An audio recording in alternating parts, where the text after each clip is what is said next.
Okay, good morning. આ screen હા થોડી નાની કરો ને રે. મિત્રો, અવાજ આવી રહ્યો છે? જો અવાજ આવી રહ્યો તો પ્લીઝ કોમેન્ટ બોક્સમાં કહેતા રહો. આજના સેશનની શરૂઆત કરી શકીએ આપણે. આપણે જિલ્લાની સિરીઝની અંદર કચ્છ જિલ્લાના ભ્રમણે નીકળ્યા છીએ. કચ્છ જિલ્લામાં છેલ્લે આપણે અલ્હાબાદ નામની એક દુર્ઘટના વિશે ચર્ચા કરી હતી. આપણે ફરીથી ત્યાંથી આગળ વધવાનું છે.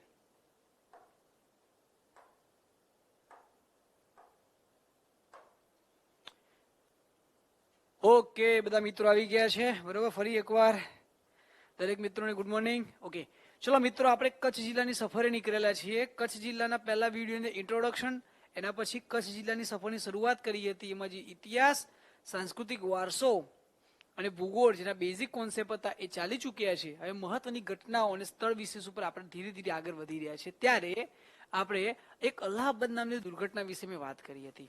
મિત્રો, ફરીથી જ્યાંથી છોડ્યું હતું ત્યાંથી શરૂઆત કરવા જઈ રહ્યો છું. હું તારીખની વાત કરું છું 16 જૂન 1819.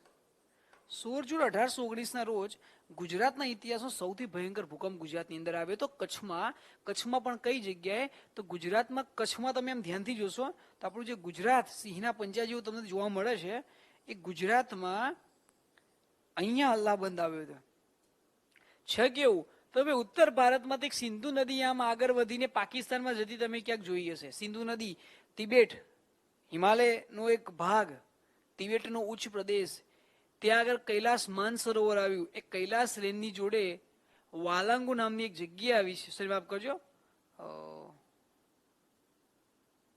ચાઇનીઝ ટોન ભૂલી ગયો, મને યાદ આવેલે કહું.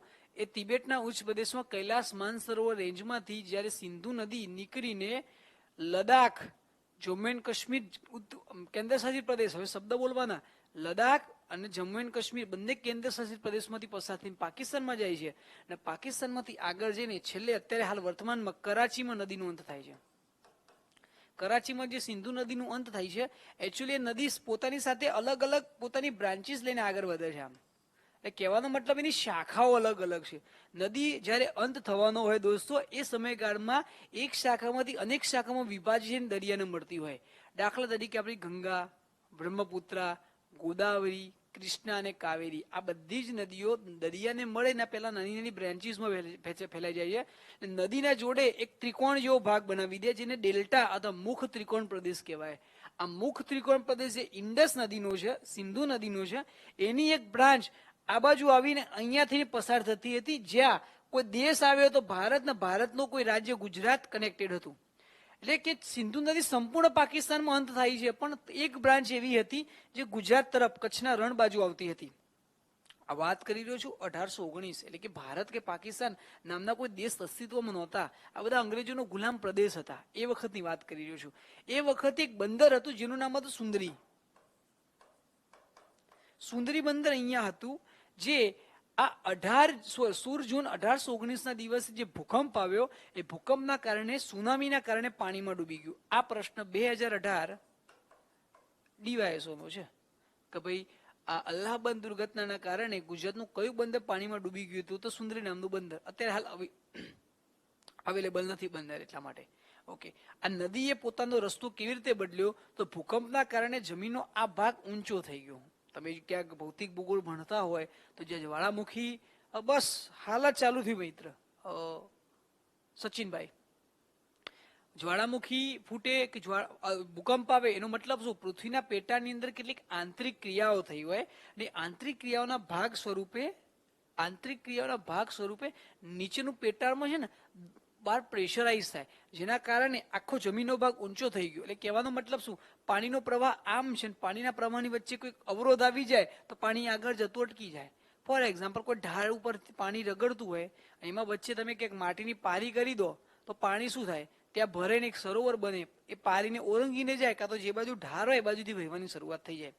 અહીંયા ઊંચા ઢાર જેવી વસ્તુ નથી, એટલે નદીએ પોતાનો રસ્તો બદલી દીધો. એટલે 16 જૂન 1819 ના રોજ આ ભૂકંપના કારણે સુંદરી બંદર પાણીમાં ડૂબી ગયું અને નદીએ પોતાનો રસ્તો બદલી દીધો. એ જગ્યાથી આ રણમાં સુકાવાની ને કાદવ કીચડ બનવાની ઘટના બનવાની શરૂઆત થઈ. બીજી વસ્તુ, અહીંયા મોટા ભાગના લોકો છે જત કોમ્યુનિટી, ખારવા કોમ્યુનિટી, આ ઉપરાંત મુસલમાન કોમ્યુનિટીનું પ્રમાણ વધારે છે.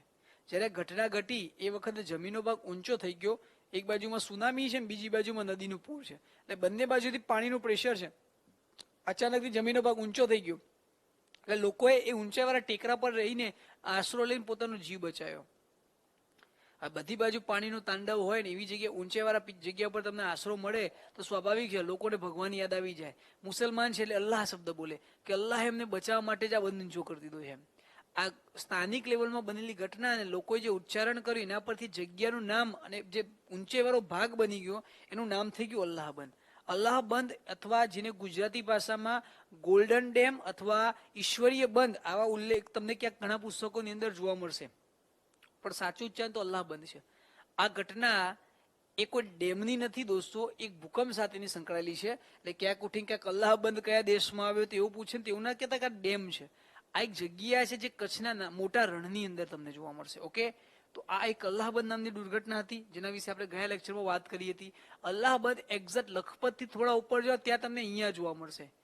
આ જે જગ્યા પર અલ્લાહ બંધ બન્યો છે ત્યાં આગળ તમને સુંદરી નામનું બંદર ડૂબેલું જોવા મળશે, વત્તા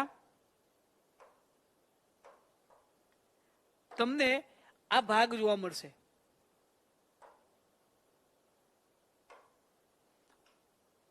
જેને તમે કોડીનાર કહો છો. આ સોરી માફ કરજો, કોડીનાર ર આવે ડ ના આવે. કોડીનાર તો ભાઈ અહીંયા ગીર સોમનાથમાં આવશે. કોરીનાર શબ્દ સાંભળેલો હશે તમે. નાર એટલે ખાડી, એને બીજા શબ્દમાં ક્રિક કહીએ છીએ. ઇંગ્લિશમાં ક્રિક કહેવાય, ગુજરાતીમાં ખાડી અને તળપદી ભાષામાં નાળ શબ્દનો ઉપયોગ થાય છે. આ કોડીનારનો મતલબ શું થાય ખબર છે દોસ્તો? વિજયસિંહ રાઠોડ, મેં કોઈ ઓથેન્ટિક પુસ્તકોમાં 60 થી 64 કિલોમીટર એવું કંઈ વાંચેલું નથી, બરોબર, કે અલ્હાબાદની લંબાઈ કેટલી છે, બરોબર. આઈ થિંક પેપરમાં આવા પ્રશ્નો ના પૂછાય, આઈ થિંક હું એવું માનું છું. છતાં તમને ખબર હોય સારું વસ્તુ છે દોસ્ત, કે છતાં આઈ થિંક હું એવું માનું છું ત્યાં સુધી આવો પ્રશ્ન ના આવે કે ભાઈ અલ્હાબાદની લંબાઈ કેટલી મીટર છે, બરોબર. અને એકચ્યુઅલી જો વાત કરું દોસ્તો તો અલ્હાબાદ ઇન્ડિયામાં છે જ નહીં. જે આખું લોકેશન છે ને અત્યારે વર્તમાનમાં પાકિસ્તાનમાં છે. ગુજરાત અને પાકિસ્તાનની જે બોર્ડર છે ને એની બિલકુલ પાકિસ્તાની સાઈડ છે. છતાં આપણે ગુજરાતના લોકો અહીંયા કારા ડુંગરથી થોડા આગળ જાઓ ત્યાં આગળ બતાવશે કે અલ્હાબાદ નામની ઘટના છે, અહીંયા ઘટના ઘટી હતી. શા માટે બતાવવું પડે છે? તો ભાઈ ગુજરાત ટુરિઝમને પ્રમોટ કરવું જરૂરી છે.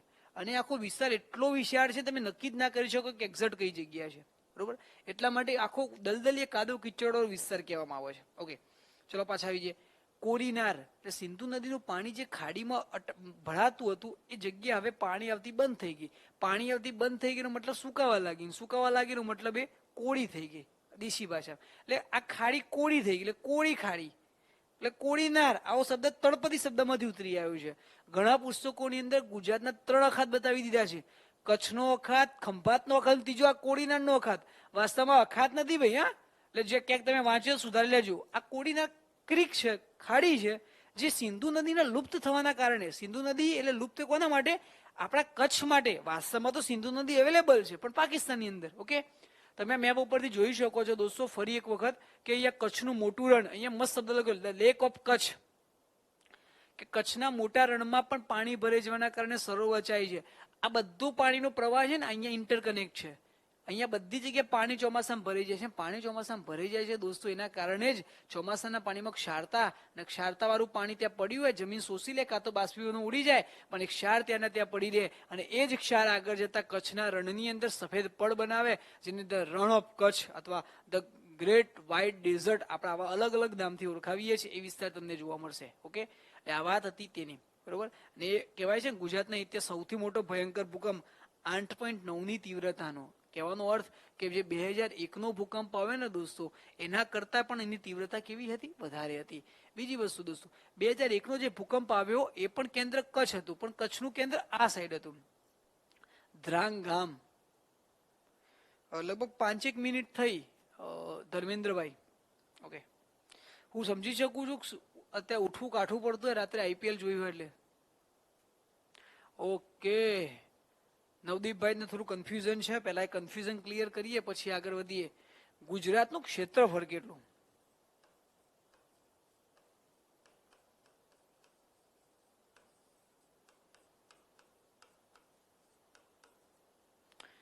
એક ઓપ્શન તમને આપું છું, 1,96,024 ચોરસ કિલોમીટર.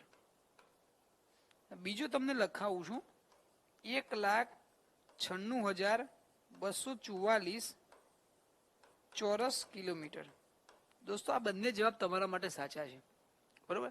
ઘણા બધા મિત્રોને કન્ફ્યુઝન હોય છે કે ભાઈ ગુજરાતનું ક્ષેત્રફળ કેટલું. અત્યાર સુધી જે પાઠ્યપુસ્તકની અંદર દોસ્તો આપણે ભણીને આવ્યા વત્તા નોર્મલી કોઈ પણ પબ્લિકેશનના પુસ્તકની અંદર જોશો તો તમને આ જ આંકડો મળશે, 1,96,024 ચોરસ કિલોમીટર, જે આપણે ગોખીને બેઠા છીએ. પણ 2011માં જે સર્વે થયો, સર્વે 2011માં થયો ઇન્ડિયન એક્સેસ, તો એની અંદર અપડેટ થઈને બતાવવામાં આવ્યું છે 1,96,244 ચોરસ કિલોમીટર. એટલે કહેવાનો મતલબ દોસ્તો કેટલો,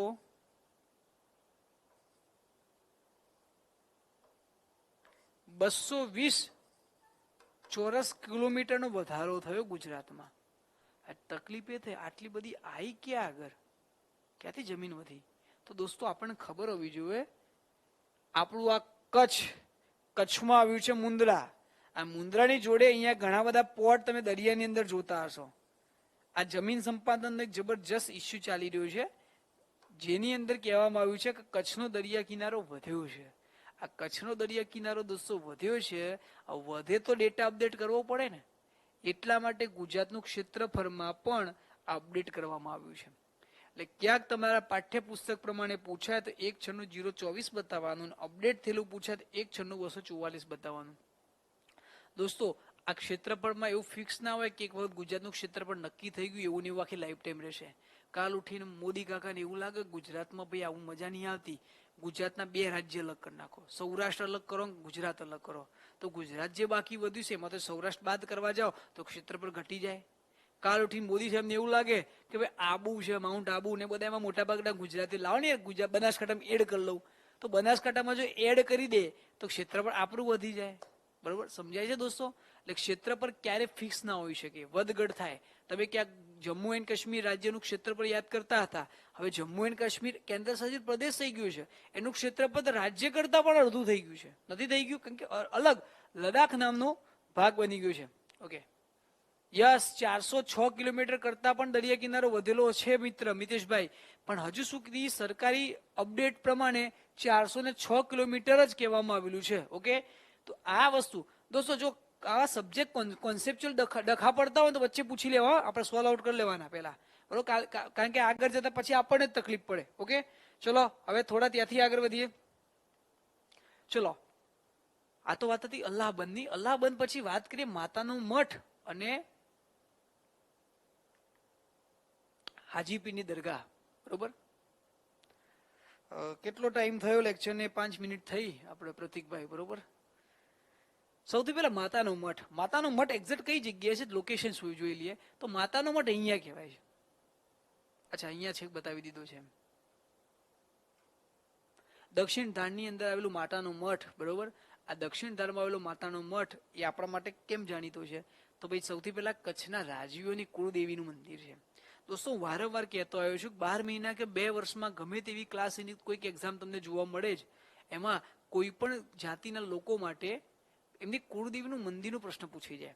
અને પૂછાય, આપણને ખબર હોવી છે કે ગુજરાતના મોટા ભાગના પ્રશ્નો છે ને મંદિર સ્થાપત્યને લગતા વધારે પૂછાય છે, કે કયું મંદિર ક્યાં આવ્યું. જો તમને યાદ હોય દોસ્તો તો એક પ્રશ્ન પૂછાયેલો છે કે રાવળોની કુળદેવીનું મંદિર માંડલ ખાતે આવ્યું, આ માંડલ ક્યાં આવ્યું? આવો પ્રશ્ન પૂછાયેલો છે. આ વસ્તુ શું બતાવે છે કે તમે તાલુકાની જિલ્લા કેવી રીતે યાદ રાખવા.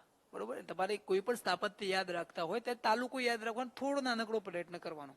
ઓકે, હવે માતાનો મઠ જે કચ્છી રાજવીની કુળદેવીનું મંદિર છે, એ કચ્છી રાજવીઓ કયા? તો જાડેજા પ્લસ ચૌહાણ. ચૌહાણ અને જાડેજા ના કુળદેવીનું મંદિર તમને અહીંયા જો. ઓકે, જેટલા યાદ આવતા જશે એટલે મિતેશભાઈ લખતો જશે. બરોબર, હવે એના પછી સૌથી મોટું ગુગળનું માર્કેટ કોઈ કહેવાતું હોય ગુજરાતનું, તો આ માતાનું મઠ કહેવાય છે. ઘણા લોકો એવું કહેતા છે અંબાજી અને માતાનો મઠ આ બંને જગ્યા એવી છે કે જ્યાં સૌથી વધારે મળે છે, પણ સૌથી વધારે અહીંયા માતાના મઠમાં જાણીતી છે. ઓકે, આના સિવાય એક ફેક્ટ, નાસા નામ સાંભળ્યું હશે, અમેરિકાની ઈસરો, બરોબર. આપણે શું કરીએ કે જેમ અમેરિકામાં ઈસરો છે એમ ભારતની અંદર સોરી અમેરિકામાં નાસા છે એમ ભારતની અંદર ઈસરો છે. આપણે ઊંધું કહીએ છીએ. આપણે અમેરિકાની ઈસરો યાદ રાખો ને, જેમ આપણે ભારતમાં ઈસરો કામ કરે છે એમ અમેરિકામાં નાસા કામ કરે છે. એ નાસા સંસ્થા આખા વિશ્વને દરેકે દરેક જગ્યાએ જમીનના સેમ્પલો ચેક કરતી હતી. એ વખતે ભારતની અંદર એને એક ઇન્સ્ટિટ્યૂટ સાથે ટાઈઅપ કર્યું હતું જેનું નામ હતું વાડિયા ઇન્સ્ટિટ્યૂટ. આ વાડિયા ઇન્સ્ટિટ્યૂટ આવી છે દહેરાદૂન ખાતે. આ Vadiya institute of Dehradun plus NASA દ્વારા સંપૂર્ણ ભારતની અંદર અલગ અલગ પ્રદેશોની અંદર વિવિધ પ્રકારની માટીના સેમ્પલ જ્યારે લેવાનું એક ભગીરથ કાર્ય કરવામાં આવ્યું. એ વખતે માતાના મઠની આજુબાજુમાં જે સફેદ અને લાલ રંગની માટી તમને જોવા મળે છે, એ માટીનું જ્યારે સેમ્પલ લેવામાં આવ્યું તો નાસાએ એવું કીધું કે આમાં જે ગુણધર્મો તમને દોસ્તો જોવા મળે છે એ ગુણધર્મો તમને મંગળની માટીની અંદર જોવા મળશે. એટલે આ જે માતાના મઠમાંથી જે માટી મળી આવી એના જમીનના સેમ્પલો મંગળ ગ્રહ ઉપર આવેલી માટી સાથે મેચ થતા હતા. એટલે ઓફિશિયલી નાસાએ ડિક્લેર કર્યું કે વિશ્વમાં એક એવી જગ્યા ગુજરાતમાં માતાનો મઠ આપણને દોસ્તો એવી મળી છે કે જ્યાં આગળ મંગળ ગ્રહના અવશેષો જોવા મળે. આ પ્રશ્ન 5 વખત પરીક્ષામાં પૂછાઈ ગયેલો છે કે મંગળ ગ્રહના અવશેષો ગુજરાતમાંથી ક્યાંથી મળી આવ્યા. મોટા ભાગે જવાબ કચ્છ આપ્યો છે, કારણ કે જિલ્લા પ્રમાણે પૂછેલું છે.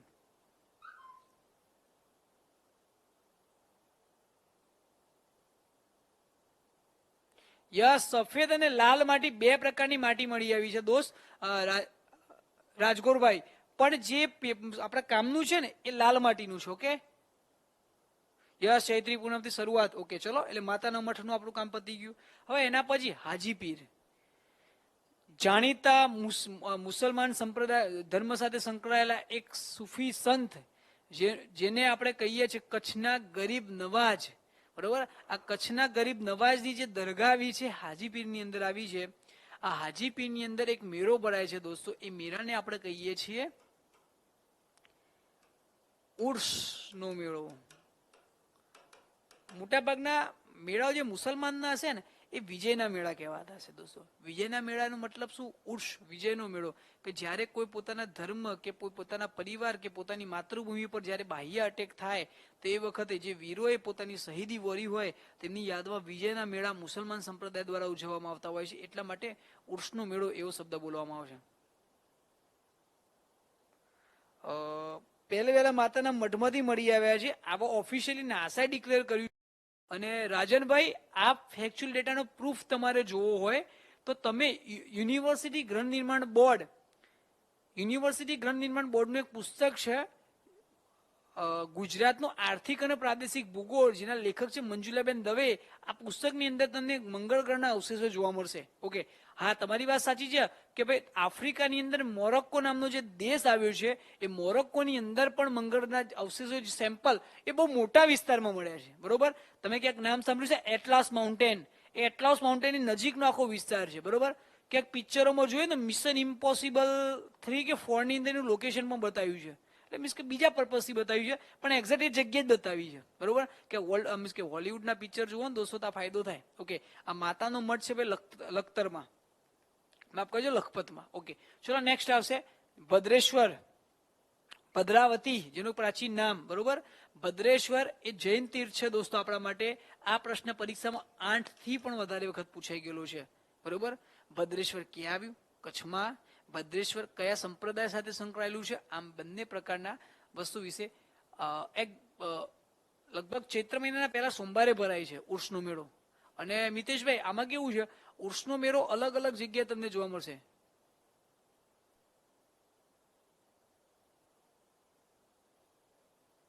શું વાત કરો છો? આ નવું આવ્યું ધર્મેશભાઈ. બરોબર, આ પણ ખબર નહોતી. ઓકે, ચલો. ભદ્રેશ્વર જૈન તીર્થ. આ ભદ્રેશ્વર જૈન તીર્થ છે એનું એક પ્રાચીન નામ કહેવામાં આવે છે ભદ્રાવતી. પહેલા તો આ શબ્દ યાદ રાખો. નોર્મલી તમે કોઈ પણ જગ્યાએ જશો દોસ્તો તો આપણે કયા કયા જૈન તીર્થંકરો ત્યાં જોવા મળે છે એના વિશે વધારે વાત કરવામાં આવે છે. પણ અહીંયા આ ભદ્રેશ્વર છે ત્યાં ટોટલ 52 જૈન તીર્થો આવેલા છે. એટલા માટે 52 જૈન તીર્થોનું ધામ એટલે ભદ્રેશ્વર કહેવામાં આવે છે. એક સમય એવો હતો જે સમયગાળામાં આ જૈન તીર્થંકરના જે ધામો છે એનો જીર્ણોદ્ધાર કરવાનો સમય આવ્યો. આ જૈન તીર્થંકરનો જીર્ણોદ્ધાર જ્યારે કરવામાં આવ્યો ત્યારે એક ભામાશા તરીકે વ્યક્તિ આગળ આવ્યો હતો જેનું નામ તો શેઠ ઝઘડુ શાહ. જેમ મહારાણા પ્રતાપને જ્યારે આર્થિક સંકટ આવી ગયું ને મીન્સ કે ઉદયપુરને મદદ કરવા, મેવાડને મદદ કરવા માટે જેમ ભામાશાહ આગળ આવે ને પોતાના અન્નના અને ધનના દરવાજા ખોલી નાખ્યા રાજ માટે, એવી રીતે કચ્છની અંદર શેઠ ઝઘડુસા થઈ ગયા છે, જેને પોતાના દુષ્કાળ સમયગાળામાં પોતાના જે ધન હતું ને લોકો માટે વાપર્યું, લોકોને જીવન સુધરી શકે, જીવન જીવી શકે એટલા માટે વાપર્યું. આગળ જતા એ ઝઘડુસાએ એ જૈન દેરાસરોના પુષ્કર જીર્ણોદ્ધાર કરાવ્યો છે. આ પ્રશ્ન એક વખત પરીક્ષામાં પૂછાઈ ગયો છે જીપીએસસી ની અંદર કે ભાઈ જૈન દેરાસરનો જીર્ણોદ્ધાર કયા વ્યક્તિ દ્વારા કરવામાં આવ્યો? તો શેઠ ઝઘડુસા. ઓકે, હું આ જે જૈન તીર્થંકરની વાત કરું છું ભદ્રેશ્વર, દોસ્તો ત્યાં ઇન્ટરેસ્ટિંગ બે ફેક્ટ તમને જોવા મળશે. એક પાંડવો નોર્મલી જયારે પાંડવો વિશે વાત આવે છે ને તો પાંડવોએ ગુજરાતમાં કઈ કઈ જગ્યાએ, હવે મિતેશભાઈ એવું તો ફેક્ટ મેં જોયું નથી કે ગોખ્યો નથી કે આ કયા નંબરનો છે, કારણ કે એવા કોઈ સરકારી પુસ્તકની અંદર ઉલ્લેખ જોવા નથી મળે. હા, પ્રાઇવેટ પબ્લિકેશનો કેમ મળ્યા મને ખબર નહીં. પાંડવો માટે એવું કેવું તો કહી શકું દોસ્તો કે પાંડવો ગુજરાતમાં બધી જગ્યાએ ફરવા ગયા છે. ધ્યાન રાખજો તમારા ગામમાં ઈન ના કહેવાય કે પાંડવો વિશે વાત કરીએ ને તો પાંડવોની માતા કુંતી એક કૃષ્ણની ફઈ થતી હતી. પહેલી વસ્તુ, કૃષ્ણે જયારે લગ્ન કર્યા, શું કહેવાય, નામ ભૂલી ગયું, યાદ નહીં, રૂકમણી જોડે એ વખતે અર્જુનને હેલ્પ કરી. જયારે આગળ જતા અર્જુને પણ ગુજરાતની અંદર 2 વખત લગ્ન કર્યા, એક સુરેન્દ્રનગરમાં અને એક લગ્ન કર્યા ગીર સોમનાથની અંદર. બરોબર, આપણે જયારે વાત આવશે ત્યારે. એટલે ત્યાં આગળ મેળા ભરાય છે, એના સ્થાપત્યો છે. ઓછું પડે તો ભીમના લગ્ન ગુજરાતમાં તે હિડિંબા જોડે. એટલે આ જે લગ્નની જગ્યાઓ છે બધી ગુજરાતની અંદર જાણીતી છે. વધતા જ્યારે એ અજ્ઞાતવાસ ભોગવતા હતા એ વખતે ગુજરાતમાં મેક્સિમમ ઉત્તર ગુજરાત, મધ્ય ગુજરાત અને સૌરાષ્ટ્રમાં ફર્યા છે. અજ્ઞાતવાસ પછી એક વર્ષનો અજ્ઞાતવાસ આવ્યો એ વખતે અમદાવાદના ધોળકાની જે વિરાટનગર છે કહેવાય છે ત્યાં સંતાઈને રહ્યા હતા. આના પછી જયારે એમને યુદ્ધ કર્યું કુરુક્ષેત્રના મેદાનમાં 18 દિવસ 18 અક્ષોણી સેના સાથે, બરોબર, જેને મહાભારતનું એક ભયંકર યુદ્ધ કહેવામાં આવે છે, 18 અક્ષોણી સેના વાળું, એમાં વિજય મેળવ્યા પછી એ પોતાનું જે પાપ લાગ્યું, પાપના નિવારણ માટે પણ ગુજરાત આવ્યા હતા. ભાવનગરમાં જે બિન સચિવાલયમાં પૂછાઈ ગયું નકરંગનો મેળો. એટલે કહેવાનો અર્થ દોસ્તો, ગુજરાતની અંદર લગભગ 150 થી 200 સ્થાપત્ય કે મેળા કે જગ્યાઓ એવી છે, ટોટલ કહું છું, કે જ્યાં આગળ પાંડવોનો ઉલ્લેખ જોવા મળશે. બરોબર, એટલે જેવી રીતે સોલંકીકાર દરેકે દરેક જગ્યાએ કલ્ચરમાં ઇન્ટરફિયર કરે ને, અંદર આવે જ, સોલંકીકાર વગર ઇમ્પોસિબલ છે. એવી રીતે આ પાંડવોનો ઇતિહાસ કંઈક લોકવાયકા સાથે સંકળાયેલો તમને જોવા મળશે. આ પાંડવો દ્વારા ટોટલ 6 શિવલિંગની સ્થાપના આ ભદ્રેશ્વર ખાતે કરવામાં આવી હતી. અને અહીંયા એક કુંડ આવ્યો છે જેનું નામ છે પાંડવ કુંડ. એટલે ક્યાંક પેપરમાં દોસ્તો પૂછાય પાંડવ કુંડ ક્યાં આવ્યો, તો આપણો જવાબ કયો આવે? ભદ્રેશ્વર ખાતે આવે. આ ઉપરાંત એક મેડ ઇન ચાઇના, હું તો મેડ ઇન ચાઇનીઝ જ કહું છું ભાઈને, બોલતા જ ના ફાવે એવું નામ, યોંગસાંગ, જેને આપણે યુએન સાંગ તરીકે ઓળખાવીએ છીએ. એ યુએન સાંગ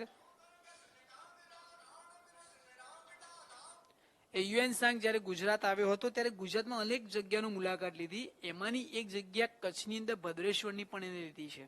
દોસ્તો યાદ રાખજો, યુએન સાંગે સૌરાષ્ટ્રનો દરિયા કિનારો છે એની પણ મુલાકાત લીધી છે. વલભીમાં તો રહીને અભ્યાસ કર્યો છે. વડનગર મોદી કાકાના ગામમાં આટો મારીને આવ્યો, બરોબર. આના પછી ગયો વડાલી સાબરકાંઠા, ઓકે, અને પછી કચ્છમાં પણ એને આંટો માર્યો. કહેવાનો મતલબ મેડ ઇન ચાઇના યુએન સાંગે સમગ્ર ભારતની સાથે ગુજરાતના પણ મહત્વના પ્લેસીસની મુલાકાત એને લીધેલી છે. ઓકે, હવે એના પછી બીજો મહત્વનો ટોપિક આપણે સમજવાનો, Surajbari dam. Actually Surajbari dam 6 પહેલા સમજવું છે, બરોબર. તો સુરજબારી ડેમ સમજવું હોય દોસ્તો તો સૌથી પહેલા મારે તમને ગૂગલ ઉપર લઈ જવા પડશે. એનું કારણ શું છે? તો ભાઈ આ વસ્તુ પ્રેક્ટિકલી છે, અને પ્રેક્ટિકલી જો સમજી લીધી તો તમને ઘણી બધી વસ્તુ કામ લાગશે. યસ ભાઈ, ગિરનાર વિશે તો જેટલી વાત કરો એટલી ઓછી.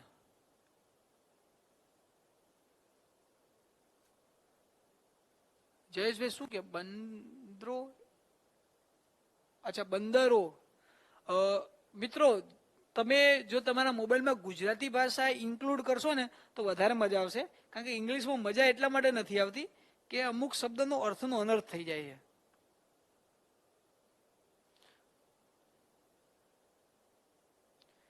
સુરજબારી આપણે સમજવું છે. સુરજબારી સમજવા માટે સિમ્પલ હું દર વખત બધા મિત્રોને કહું છું કે તમે ગૂગલ અર્થનો ઉપયોગ કરો. આ એપ્લિકેશન તમને ખરેખર આખું ભૂગોળ ઇઝીલી સમજાઈ દેશે. જે ડાઉટ છે બધા ગુજરાતના અક્ષાંશ 20 થી 24, 68 થી 74. જયેશભાઈ, જયેશભાઈ તમારે એ સમજવું ને એના માટે ગુજરાતની ભૂગોળનું જે બેઝિક કોન્સેપ્ટ વાળો લેક્ચર છે ને એ સમજશો તો વધારે મજા આવશે. અત્યારે આપણે મેઇન ટોપિક ઉપર આવી જઈએ. જો આપણું ભારત, આપણે ગુજરાતની જરૂર છે, ઝૂમ કરીએ છીએ. મારે સુરત બારી તમને બતાવવું છે, એના પહેલા આખા કચ્છના દર્શન કરાવવા છે. જો ધ્યાનથી જોજો, કચ્છ જિલ્લો આપણો કમ્પ્લીટ. કોઈ કહી શકે કે રણ છે? આ કચ્છનું નાનું રણ છે, આ કચ્છનું મોટું રણ છે. ઓકે, આ કચ્છનું નાનું રણ, આ કચ્છનું મોટું રણ. આ થોડી મિનિટો પહેલા મેં વાત કરી એ અલ્લાહબંધ અહીંયા છે, બરોબર? ઓકે, ઓકે, ટાઈપ કરવામાં વાર લાગે છે, સરસ, તો ચાલશે, વાંધો નહીં. ઓકે, મેં તમને અલ્લાહબંધ અહીંયા બતાવ્યું. ઓકે, અલ્લાહબંધ ત્યાં બતાવ્યું. હવે સુરતબારી બતાવી છે દોસ્તો. સુરતબારી મારે તમને બતાવી હોય તો અહીંયા બતાવવી પડે. આ કચ્છનું નાનું રણ છે. આ કચ્છના નાના રણમાંથી તમે ધ્યાનથી આવશો તો અહીંયાથી પાણીનો પ્રવાહ તમને જોવા મળે છે. આ પાણીનો પ્રવાહ ધ્યાનથી જુઓ. આ પાણી કનેક્ટેડ છે, કનેક્ટેડ છે. અહીંયાથી પાણી, થોડું ઝૂમ કરું લે વધારે ક્લિયરિટી સાથે સમજી શકો. આ પાણી ક્યાંથી આવ્યું? આમ થતા થતા થતા અહીંયા કચ્છમાં આવ્યું, કચ્છના નાના રણમાં આવી ગયું. હવે કચ્છનું નાના રણમાં છેક સુધી જશો તો બસ પાણી જ જોવા મળશે. આ પાણી છે, આ પાણીનો પ્રવાહ તમને બતાવે છે. આ પાણી જાય છે, બરોબર? એટલે અલ્ટીસ તમને એટલી તો ખબર પડી કે કચ્છના નાના રણમાં પાણી ક્યાંકથી આવે છે. એ પાણી ક્યાંનું? તો અહીંયા કચ્છના અખાતનું. આ કચ્છના અખાતમાંથી, હા ભાઈ લાઈવ લેક્ચર છે, માનસીભાઈ, લગભગ ભાઈ જ છે, બરોબર? અહીંયાથી પાણી જે આવે છે કચ્છના અખાતમાં સુધી આવે છે. બીજી વસ્તુ, અહીંયાથી જે પાણી આવ્યું ત્યાં સાથે સાથે અહીંયા બનાસ, સરસ્વતી ને રૂપેણ, આવી 3 નદીઓના પાણી તમને અહીંયાથી આવતા જોવા મળશે. પ્લસ અહીંયાથી મચ્છુ, બ્રહ્માણી અને ફાલ્કુ એવી નદીઓના પાણી પણ કચ્છના નાના રણમાં તમને જોવા મળશે.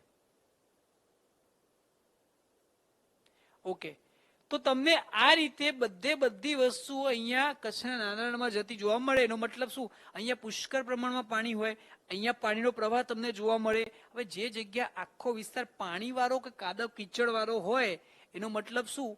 આ જમીનનો ભાગ ઊંચો હશે ને આ જમીનનો ભાગ ઊંચો હશે. આ વચ્ચે કોઈક નદી જેવો ભાગ હશે, નીચાણ વાળો હશે. એટલે જમીનના 2 ભાગ ઊંચા છે, વચ્ચેનો ભાગ નીચાણ વાળો છે. અને આ ભાગ કેવો છે? તો નદી આવો છે, અહીંયા અખાત છે, આ અખાત છે ને ઢાળ આવો છે. એટલે અહીંયાથી પાણી આમ જાય ને તો બધું પાછું નથી આવતું, બરોબર? એટલે દરિયાનું પાણી એક વખત કચ્છના રણમાં જાય તો રિવર્સ થવાની બહુ તકલીફ પડી જાય છે. એટલા માટે આખો વિસ્તાર કાદવ કિચડનો હોય છે. એટલા માટે શું થાય, અહીંયાથી અહીંયા ક્રોસ કરો તો અહીંયા બ્રિજ બનાવવો પડે. એમ એક બ્રિજ બનાવવામાં આવ્યો છે. એ બ્રિજ જે ગામમાં બનાવવામાં આવ્યો છે ને, ગામનું નામ છે સુરતબારી. આ સુરતબારી બ્રિજ શું કરે છે? કચ્છને સૌરાષ્ટ્ર સાથે કનેક્ટ કરે છે. આ પ્રશ્ન 2 વખત પૂછાઈ ગયેલો છે કે ભાઈ સુરતબારી એ કોને કોને કનેક્ટ કરે છે? તો ભાઈ કચ્છ અને સૌરાષ્ટ્રને. મિતેશભાઈ, આ ગયા લેક્ચરમાં ચાલી ગયું હતું થોડું ઘણું. આ વખતે થોડું ફરીથી ડીપમાં એટલા માટે ચલાવું છું કે જે લોકો અપર ક્લાસથી 8 EDUની એક્ઝામ આપે છે એમના વધારે કામ લાગશે એટલા માટે. ઓકે, તો સુરતબારી અને અલ્લાહબંધ હવે ડિફરન્ટ સમજાવું છું. અલ્લાહબંધ કચ્છના મોટા રણમાં છે, સુરતબારી કચ્છના નાના રણમાં છે. અલ્લાહબંધ એક ભૂકંપની ઘટના છે, જેના કારણે પેલા નદીનો પ્રવાહ આવતો હતો ને ડૂબી ગયો, જમીનનો ભાગ ઊંચો થઈ ગયો, જેના કારણે રચાયું છે. એટલે રણ બનવાનું કારણ છે. જ્યારે સુરતબારી એ નીચાણવાળો વિસ્તાર છે, જે કચ્છ અને સૌરાષ્ટ્રને જોડે છે. અને નીચાણવાળા વિસ્તારમાં કચ્છના અખાતનું પાણી કચ્છના નાના રણને મળે છે. એટલે કાદવ કિચડ છે. અને કાદવ કિચડ હોય, જ્યાં પાણી હોય ત્યાં રણ આગળ વધતું શું થઈ જાય? અટકી જાય. એટલે રણ બનતું અટકાવે છે. એટલે સુરજબારી રણ બનતું અટકાવે છે અને અલ્લાહબંધ એ રણ બનવાનું કારણ છે. ઓકે, અચ્છા, એ મિત્રે મસ્ત કીધું. આ સુરજબારીની આજુબાજુ ચોકઠા જેવું શું દેખાય છે? તમે ઝૂમ કરીને જોઈ લો ને દોસ્તો. ચલો આ ઝૂમ કરીએ, હજુ ઝૂમ જેટલું થાય એટલું કરું. આ મસ્ત મજાના ચોકઠા દેખાય ને, આ તો બિઝનેસ છે દોસ્તો. નથી કહેતા ગુજરાતમાં સૌથી વધારે મીઠું ક્યાં ઉત્પન્ન થાય છે? સુરેન્દ્રનગરમાં ઉત્પન્ન થાય છે. આ સુરેન્દ્રનગરમાં દરિયો નથી, આ કચ્છના અખાતનું પાણી જે જગ્યાએ ડાયવર્ટ થઈને આવે છે ને ત્યાં મીઠાના અગરો બનાવવામાં આવેલા છે. આ મીઠાના અગરો જ્યાં છે ને ત્યાં આગળ અહીંયા મીઠું પકવવામાં આવે છે. ગુજરાતમાં સૌથી વધારે મીઠું સુરેન્દ્રનગરમાં અહીંયા પકવવામાં આવે છે. બરોબર, એટલે આ વસ્તુ તમને જોવા મળશે.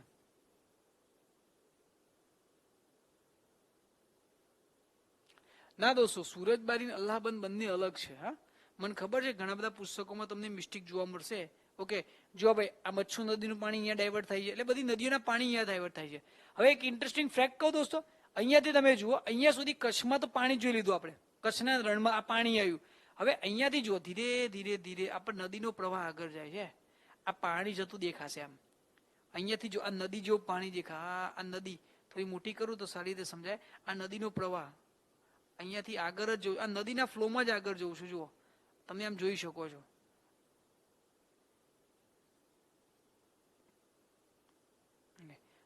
અહીંયાથી જુઓ આમ કરતા અહીંયા આવે છે એટલે કચ્છના નાના રણનું પાણી ક્યાં જાય છે? નળ સરોવરમાં. નળ સરોવરનું પાણી જુઓ આમ ધીરે ધીરે ડાયવર્ટ થઈને આમ જાય છે ને, અહીંયા સીધે સીધું અહીંયા જુઓ કચ્છના અખાતમાં. આ પ્રશ્ન જીપીએસસી પૂછેલો છે કે ભાઈ કચ્છના અખાતનું પાણી ખંભાતના અખાતમાં આવે, કચ્છના અખાતનું પાણી ખંભાતના અખાતમાં આવે તો આવે દોસ્તો ક્યાંથી? કચ્છના અખાતમાંથી નાના રણમાં, નાના રણમાંથી નળ સરોવરમાં, પછી અહીંયા જોવા મળે છે. આ દર વર્ષે નરી આંખે જોઈ શકાય એવી ઘટના છે. અને દોસ્તો હા વિજયસિંહ, જે મીઠું પકવાય છે એમાં સૌથી મોટું કેન્દ્ર બે છે આપણા ગુજરાતમાં. સુરેન્દ્રનગરની અંદર વાત કરું તો ખારાગોડા ગામ જે કોન્સ્ટેબલમાં પૂછાઈ ગયું, અને સામખિયારી નામનું ગામ કચ્છની અંદર જે ગેટ વે ઓફ કચ્છ તરીકે પણ ઓળખવામાં આવે છે. ખાલી પગારનો ફરક છે જયેશભાઈ. બરોબર, જો તમારે આવી માહિતી જોઈતી હોય તો કાલે બપોરે 11 વાગે લાઈવ સેશન ઉપર આવી જજો. કાલે 11 વાગે વેબિનાર છે જિલ્લા રોજગાર કેન્દ્ર ગાંધીનગરનો ફેસબુક ઉપર. બરોબર, જેની અંદર કોમ્પિટિટિવ એક્ઝામમાં કયો ડિપાર્ટમેન્ટ કઈ એક્ઝામો લે છે, કયા સબ્જેક્ટ આવે છે એની પ્રાથમિક માહિતી આપું છું. વાલીઓ માટે ખાસ, જે ધોરણ 10 12 પછી જે તૈયારી કરવા મિત્રો છે એમના માટે ખાસ સેશનનું આયોજન કર્યું છે 3 દિવસ. અને બધી જગ્યાએ આપણે જ્ઞાન લાઈવમાંથી જ પ્રસારણ થવાનું છે. બરોબર, પણ ફેસબુક ઉપર થશે. બરોબર, જે વિદ્યાર્થીઓ માર્ગદર્શન આપવાનું કામ કરશે. બરોબર, ઓકે. તો ચલો, આ કચ્છના નાના રણની અંદર આવેલો અલ્લાહબંધ અને સુરતબારી ડેમ વિશે આપણે ચર્ચા કરી. વોઇસ શોર્ટેજ છે દોસ્તો, તો તમે રિફ્રેશ કરો તો તમારું કામ ક્લિયર થઈ જશે. ઓકે, હવે આ જગ્યા પરથી એક નેશનલ હાઈવે 27 પસાર થાય છે, એ પણ આપણે યાદ રાખવાનું છે દોસ્તો કે ભાઈ ગુજરાતની અંદર એક નેશનલ હાઈવે 27 આવ્યું છે. આ 27 નંબરનો હાઈવે શું કરે છે? તો 27 નંબરનો હાઈવે તો ભાઈ સૌરાષ્ટ્રના પોરબંદરથી આમ નીકળી, સૌરાષ્ટ્રમાંથી આમ નીકળી કચ્છમાં સામખિયારી આમ થઈ બાયપાસ જાય છે. આ જે હાઈવે જાય છે એની વચ્ચે સુરતબારી આવી જાય છે. સુરતબારી પરથી કયો હાઈવે પસાર થાય? તો નેશનલ હાઈવે 27. કચ્છ અને સૌરાષ્ટ્રને કોણ કનેક્ટ કરે? તો સુરતબારી, અથવા નેશનલ હાઈવે 27 કહો તો પણ ચાલે. ઓકે, ચલો આ વસ્તુ વિશે આપણે વાત કરી. ગયા લેક્ચરમાં પણ મેં તમને બતાવ્યું હતું અહીંયા સુધી. હવે થોડા આગળ દોસ્તો, ત્યાંથી થોડા તમે આગળ જશો તો તમને એક બીજું ગામ જોવા મળશે, રામપર વેકડા. દોસ્તો, રામપર વેકડા ઇતિહાસમાં એટલા માટે જાણીતું થયેલું છે કે અહીંયા તમને ગંગાજી જમનાજી નામના બે કુંડ જોવા મળશે. અહીંયા ગંગાજી જમનાજી નામના મેળાઓ જોવા મળશે. અહીંયા ગંગાજી જમનાજી નામના મંદિરો જોવા મળશે, નાનકડી દેરીઓ. બરોબર, એટલે ગંગાજી જમનાજી કઈ પણ પૂછાય તો આપણે શું યાદ રાખવાનું? રામપર વેકડા નામનું ગામ. આ રામપર વેકડા જે ગામ છે ને એક નદીના કાંઠે વસેલું છે જેનું નામ છે રૂકમાવતી. અને રૂકમાવતી નદીના કાંઠે તમને રામપર વેકડામાં ગંગાજી જમનાજીના કુંડ અને મંદિરો જોવા મળશે. અને ત્યાં આગળ જે મેળા ભરાય છે એમાં કાર્તિકી પૂનમનો મેળો, જે કારતક સુદ પૂનમનો મેળો કહેવાય છે, એ સૌથી મહત્વનો મેળો કહેવાય છે, જેને ગંગાજીના મેળા તરીકે પણ ઓળખવામાં આવે છે. એટલે કે ગંગાજી જમનાજીનો મેળો ક્યારે ભરાય દોસ્તો? તો કાર્તિકી પૂનમે ભરાશે. 27 નંબર ન્યૂ છે રાજનભાઈ. ઓકે, હવે ત્યાંથી થોડા આગળ, જેના માટે શબ્દ બોલાય છે, જેને કચ્છ ને દેખા ઉને કુછ ને દેખા. બરોબર, આ પિકમાં તમને શું શું જોવા મળે છે ભાઈ? કચ્છનું રણ લખેલું છે. બીજું કઈ કઈ વસ્તુ જોવા મળે? ફટાફટ કોમેન્ટ બોક્સમાં કહો, પછી આપણે આગળ ચાલુ કરીએ.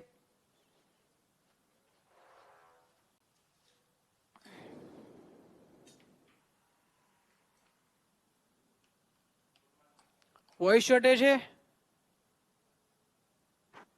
ગુડ મોર્નિંગ પેલા.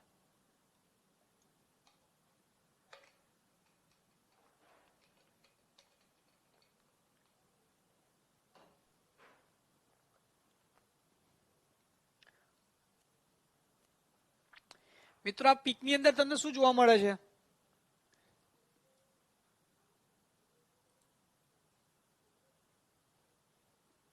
સફેદ રણ, રાઈટ. પછી યસ ત્યાં આવશે મિલનભાઈ. અમિતાભ બચ્ચન, યસ. જેટલી તિથિ આવતી છે હું કહેતો જઈશ. ગુડખર, બચ્ચન સાહેબ, સુરાખબ અભયારણ્ય, અમિતાભ ગુડખર સુરખાબ, સરસ. શાહમૃગ, સરસ. આ સચિનભાઈ તો નવું લાગે શાહમૃગ. ચતુર્મુર્ગ, એમ ચતુર્મુખ જોરદાર પ્રાણી છો ભાઈ. ઓકે, જે દેખાતો થોડુંક એક તો પેલા એલઈડી ની અંદર એક નકશો દેખાય છે જેની અંદર બે તીર માર્યા છે. કચ્છનું મોટું રણ, કચ્છનું નાનું રણ, ક્લિયર. બીજું એના માથા પર જાઓ તમને આછો એક રણમાં કોઈ પરિવાર જતો એને ઊંટ ભાઈ દેખાય આપણા, બરોબર, કેમલ કાકા. એના ઉપર તમને ક્યાંક પક્ષીઓ જોવા મળશે જેનું નામ સુરખા ફ્લેમિંગો છે. શુતુરમુર્ગ કે નથી, હા આપણા માટે એ શાહમૃગ નથી, ફ્લેમિંગો છે, સુરખાબ છે. એની બાજુમાં મસ્ત મજાના કચ્છી ટ્રેડિશનલ કપડા પહેરીને અમિતાભ બચ્ચન ધોકો લઈને ઉભા છે, બરોબર. એની બાજુ નીચે આવશો તો અહીંયા ગધેડા જોવા મળશે. ગધેડાને પણ કેવા જંગલી ગધેડા, જેને નામ કહેવામાં આવે છે ગુડખર, બરોબર.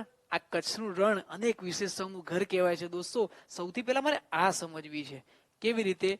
તો કચ્છના રણની અંદર સૌથી પહેલા મારે દોસ્તો મોટા રણમાં તમને લઈ જવું છે. આ મોટા રણનું ચિત્ર છે. આ જોઈને તમને એવું લાગશે કે ખરેખર આ કંઈક ફિલ્મી સિટીનો કોઈ સેટ હોય એવું લાગશે તમને.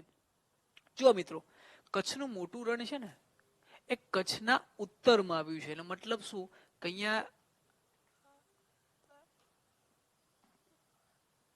ચલો ડ્રો આ રીતે નથી કરવું, આપણે લાઈવ જ લઈ લેવા છે, તમને વધારે સમજાશે.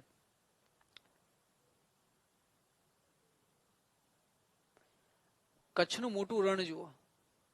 કચ્છનું મોટું રણ ક્યાંથી ક્યાં સુધી છે? તો અહીંયા આ બાજુથી સ્ટાર્ટ કરીને છે કે અહીંયા સુધી છે, બરોબર. જુઓ, અહીંયાથી સ્ટાર્ટ કરી અહીંયા સુધી કચ્છનું રણ જ છે. આટલો ભાગ છે કચ્છનું રણ, આટલો વિશાળ રણ છે. એટલે સૌથી પહેલા કચ્છમાં રણ મોટું તો મોટું જ છે, બરોબર. પેલા લોકેશન બતાવી દીધું. હવે થોડું ડીપમાં આ કચ્છનું રણ દોસ્તો જે વાત કરી રહ્યો છે એ કચ્છનું મોટું રણ તમને જોવા મળશે કેટલા વિસ્તારમાં? તો જુઓ, એની પૂર્વ પશ્ચિમ લંબાઈ છે ને, અહીંયા સાઈડમાં ડ્રો કરું તો જેની મદદથી તમને સમજવામાં મદદરૂપ થશે. આ કચ્છમાં આટલો ભાગ કચ્છનું મોટું રણ છે. એ પૂર્વ પશ્ચિમ લંબાઈ છે ને ટોટલ 256 કિલોમીટર સુધી પહોળું છે. એટલે પૂર્વ પશ્ચિમ લંબાઈ આટલી છે અને ઉત્તર દક્ષિણ લંબાઈ એની છે ને એ લગભગ 18 થી લઈને 138 મીટર સુધી પહોળું છે. એટલે આટલું વિશાળ વિસ્તાર ધરાવે છે. જો ક્ષેત્રફળની દોસ્તો વાત કરીએ ને તો 22,500 એટલે 22,500 ચોરસ કિલોમીટર એનું ક્ષેત્રફળ ધરાવે છે. આ કચ્છના મોટા રણમાં દોસ્તો તમે આવો તો કચ્છના મોટા રણમાં ઘણા બધા યુનિક પ્લેસીસ તમને જોવા મળશે. એમાંનું એક યુનિક પ્લેસીસ એટલે આપણા માટે બીજું કોઈ નહીં,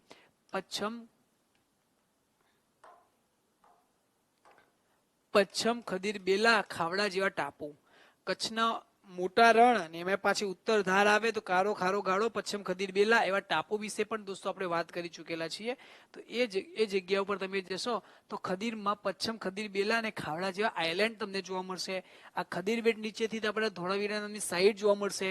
કચ્છના મોટા રણની અંદર એ તમને એક ધોળાવીરા નામની સાઈડ આપણે જોઈએ તો કયા બેટ નીચે જોવા મળશે? તો ખદીર બેટ. એટલે ખદીર બેટ નીચેથી કઈ પુરાતત્વ સાઈડ દોસ્તો મળી આવી? તો ધોળાવીરા, જેના વિશે આપણે આગળના લેક્ચરમાં બહુ સારી રીતે વાત કરી ચૂકેલા છે. ઓકે, તો આ વસ્તુ આવી ગઈ. ખાવડા બેટની આજુબાજુમાં જત કોમ્યુનિટી દ્વારા જત ભરત ભરાતું તમને જોવા મળશે. ઓકે, આપણે એના વિશે પણ વાત કરી ચૂકેલા છીએ દોસ્તો. ફોટો તમે ધ્યાનથી જુઓ, તમે સફેદ પડ આ મીઠાવાળો ભાગ જોવા મળે છે. આ સફેદ રણ છે. આ દિવસમાં 3 વખત રંગ બદલે છે. કચ્છનું મોટું રણ દિવસમાં 3 વખત રંગ બદલે છે. આ તમને દેખાય છે સૂર્યોદયનો સમય છે. સૂર્યોદયના સમયમાં ગુલાબી રંગનું રણ જોવા મળે છે. આ જ રણ બપોરે સફેદ રંગનું આમ આખો અંજાઈ જાય એટલું તીવ્ર તડકાવાળું રણ થઈ જાય છે. અને સાંજના સમયમાં પીળાશવાળું, જ્યારે સૂર્યાસ્ત. નથી કે કચ્છના રણમાં ફરવાની મજા આટલા માટે છે કે ત્યાં આગળ કુદરત, વાતાવરણ, સૂર્યોદય સૂર્યાસ્ત આખું પ્લેન પટ્ટામાં પ્રકાશના પરાવર્તનના કારણે એક અદ્ભુત નજારો જોવા મળે છે.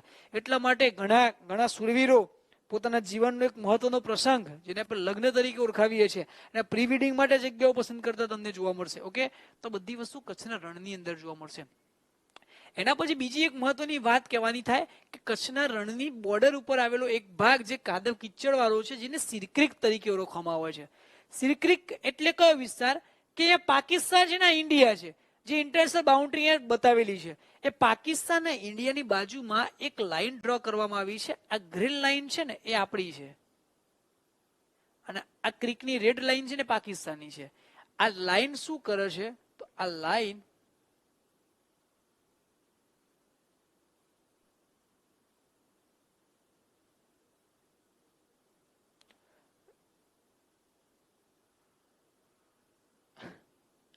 જયેશભાઈ, ભારતની એકમાત્ર નદી મહી છે એ કર્કવૃતને ટચ 2 વાર ક્રોસ કરે છે. દામોદર ના આવે.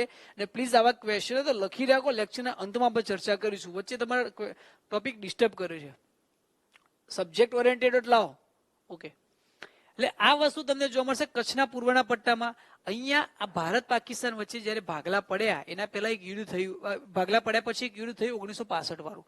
1965 વખતે જે યુદ્ધ થયું એ વખતે ગુજરાતના મુખ્યમંત્રી હતા બળવંતરાય મહેતા. આ બળવંતરાય મહેતા જ્યારે આપણને ખબર હોય તેમને એક વિવાદ માટે સોલ્યુશન લાવવા માટે કામ કરવાની શરૂઆત કરી હતી કે પાકિસ્તાન દાવો એવો કરતું હતું કે આ જમીન અમારી છે અને ભારત કહેતું હતું કે આ જમીન અમારી છે. એ વખતે સિરક્રીકનું પ્રોબ્લેમ સોલ્વ કરવા માટે એ બળવંતરાય મહેતાએ એ સમયમાં ઇંગ્લેન્ડના વડાપ્રધાને લેટર લખ્યો હતો. એ વખતે ઇંગ્લેન્ડના વડાપ્રધાન હતા હેરોલ્ડ વિલ્સન.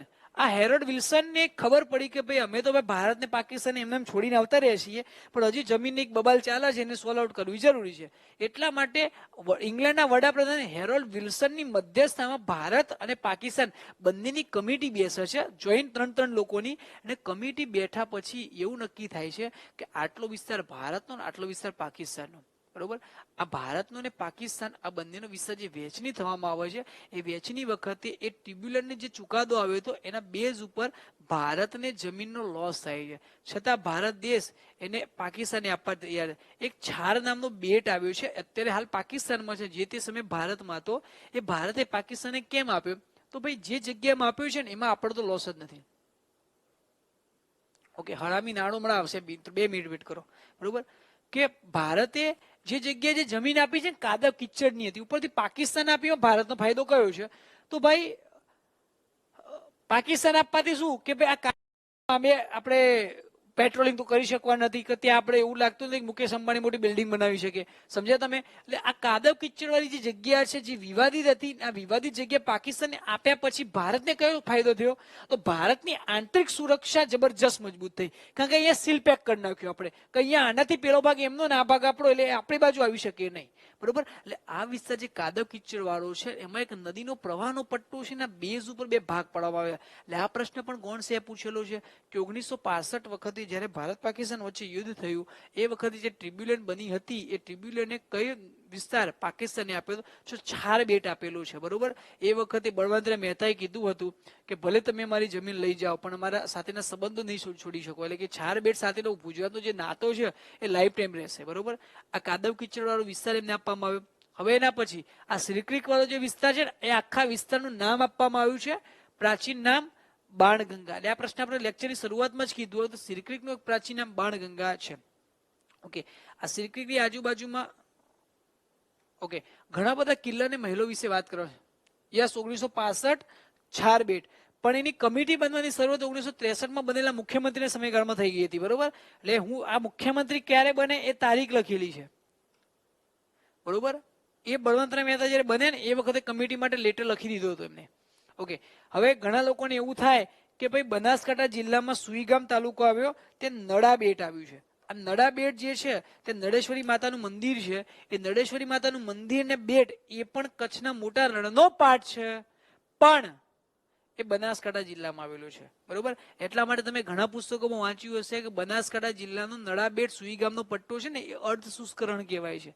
ઓકે, એટલે બનાસકાંઠાનો નળાબેટ છે ત્યાંથી તો રણની શરૂઆત કહેવાય છે, પણ એ તમે નળેશ્વરી માતાના મંદિરે જાઓ દોસ્તો, એ એક્ઝેક્ટ બોર્ડર ઉપર છે કચ્છ અને બનાસકાંઠાના. એ ત્યાંથી થોડા પગલા આગળ ચાલો તરત કચ્છ જિલ્લો સ્ટાર્ટ થઈ જતો તમને જોવા મળશે. ઓકે, મેહુલભાઈ, ભારતની એકમાત્ર નદી છે મહી, જે કર્કવૃતને 2 વાર ક્રોસ કરે છે. હું તમને લાઈવ બતાવી દઉં. તમારો જે ડાઉટ છે ને એ સોલ્વ થઈ જશે.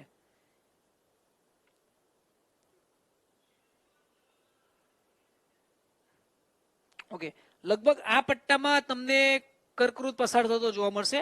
અને મહી નદી છે ને આમ આવે છે, આમ એક મધ્યપ્રદેશમાં અને રાજસ્થાનમાં, બંને જગ્યાએ ક્રોસ કરે છે. ઓકે, હવે બીજું તમને બતાવું. દામોદર નદી ક્યાં છે?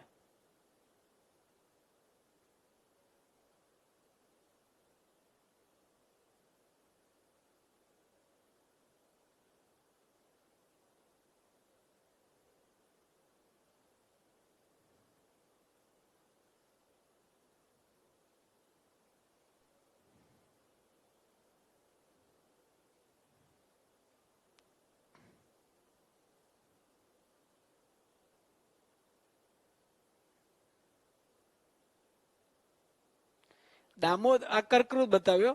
એકચ્યુઅલી ગંગા નદીની એક સહાયક નદી જેને કહેવાય છે હુગલી. હુગલી નદીનો ફ્લો આમ છે. દામોદર નદી છે ને આમ જાય છે. એક જ વખત કર્કવૃતનું ક્રોસ કરે છે. જ્યારે એનું પાણી જઈને હુગલીમાં મળે છે ને હુગલી પછી આગળ વધે છે. એટલા માટે તમે એવું ના કહી શકો કે દામોદર નદી 2 વખત ક્રોસ કરે છે. ઓકે, એટલે આ વસ્તુ ફેક્ટ થોડી યાદ રાખી લેજો. આ પેલા ગજ્જર સાહેબની બુકમાં ગપ્પુ માર્યું છે એ હજી ચાલુ આવ્યું છે. બરોબર, ચલો આ સિરક્રીક વાળો વિસ્તાર થોડો ઝૂમ કરીને બતાવું, કારણ કે પેલા મિત્ર એક પ્રશ્ન પૂછ્યો તો એનો મારે જવાબ આપવો છે. આ બાઉન્ડ્રી બતાવે છે ભારત પાકિસ્તાનની બોર્ડર. બરોબર, નડા બેટ છે એ બનાસકાંઠા અને કચ્છની બોર્ડર ઉપર આવેલું છે મિતેશભાઈ. બરોબર, ઓકે, લગભગ આ 5મી વખત તમે સવાલ પૂછ્યો છે મારા સામે. ઓકે, આ નારાયણ સરોવર છે. આ જુઓ પાણી છે, આઈલેન્ડ છે, પાણી છે, આઈલેન્ડ ના આઈલેન્ડ પણ કેવા જુઓ, આઈલેન્ડની આજુબાજુમાં પણ પાણી ભરેલું છે. નાવડી વડે તમે જઈ શકો. હવે અહીંયા પાકિસ્તાનમાંથી શું થાય છે ખબર? ઘૂસણખોરી થાય છે. કેવી રીતે? તો અહીંયા કરાચી બંદર છે, આગળ જતા એ લોકો છે ને નાવડી લઈને અહીંયાથી આ પાણીનો પાત્ર અહીંયા સંતાતા સંતાતા આમ થઈને અંદર ભારતની અંદર ઘૂસણખોરી કરે છે. આ ઘૂસણખોરી દોસ્તો આ રીતે કરે છે ને એટલા માટે સિરક્રીકનો જે આ વિસ્તાર છે ને એને હરામી નાણું કહેવાય છે. બરોબર, જયેશભાઈ મેં જવાબ ગુજરાતી ભાષામાં આપ્યો છે. આશા રાખું તમે ક્લિયર સમજી શકશો. બરોબર, ઓકે, ચાઇનીઝ ભાષામાં જવાબ નથી આપેલો, વાંધો નહીં આવે. બરોબર, ક્લિયર? એટલે આ વાત હતી આપણે કચ્છની મોટા રણની અંદર આવેલા સિરક્રીકની. ઓકે, ચલો ભાઈ, સિરક્રીક તમારા મેપમાં એ બતાવી દો.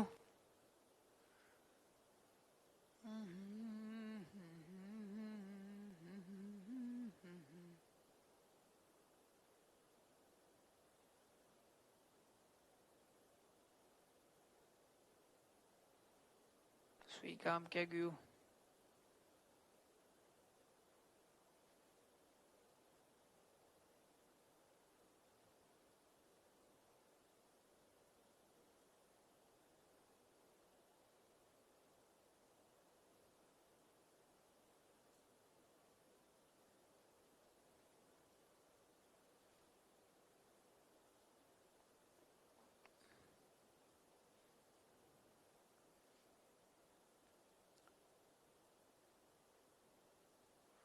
ઓકે, મારે તમને બતાવવાની જે વસ્તુ છે એના પર આવી જાઉં. અચ્છા, 2 મિતેશ છે. સોરી હા મિતેશભાઈ. ઓકે, હવે આ વારંવાર હેરાન કરતો પ્રશ્ન છે નડાબેટ વાળો. અહીંયા નડાબેટ જે આવ્યું છે આપણે એના વિશે વાત કરીએ છીએ. આ નડાબેટ થી તમે જોઈ શકો છો દોસ્તો, કમ્પ્લીટલી આ રણ સ્ટાર્ટ થઈ ગયું. એટલે તમારે કહેવાનો મતલબ ક્લિયર સમજાઈ જશે કે કચ્છના મોટા રણનો પાર્ટ નડાબેટ છે, જે બનાસકાંઠા જિલ્લામાં આવ્યું છે.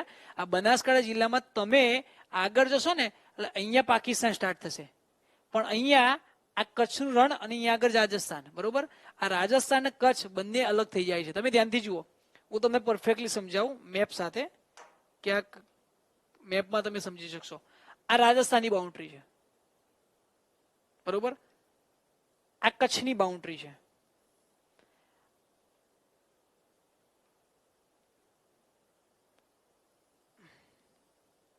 આ બનાસકાંઠા છે, બીકે. આ કચ્છ છે. આ પાકિસ્તાન છે અને રાજસ્થાન છે. એનો મતલબ તમે ક્લિયરલી સમજી શકો છો. આ નળા બેટ છે ને બનાસકાંઠામાં છે, બરોબર. આ બનાસકાંઠાથી પાકિસ્તાનની બોર્ડર નજીક છે, નજીક છે, અડી નથી. જ્યારે કચ્છ બનાસકાંઠાને ટચ કરે છે, કચ્છ રાજસ્થાનને ટચ કરે છે, કચ્છ પાકિસ્તાનને ટચ કરે છે, પણ બનાસકાંઠા પાકિસ્તાનને ટચ કરતું નથી.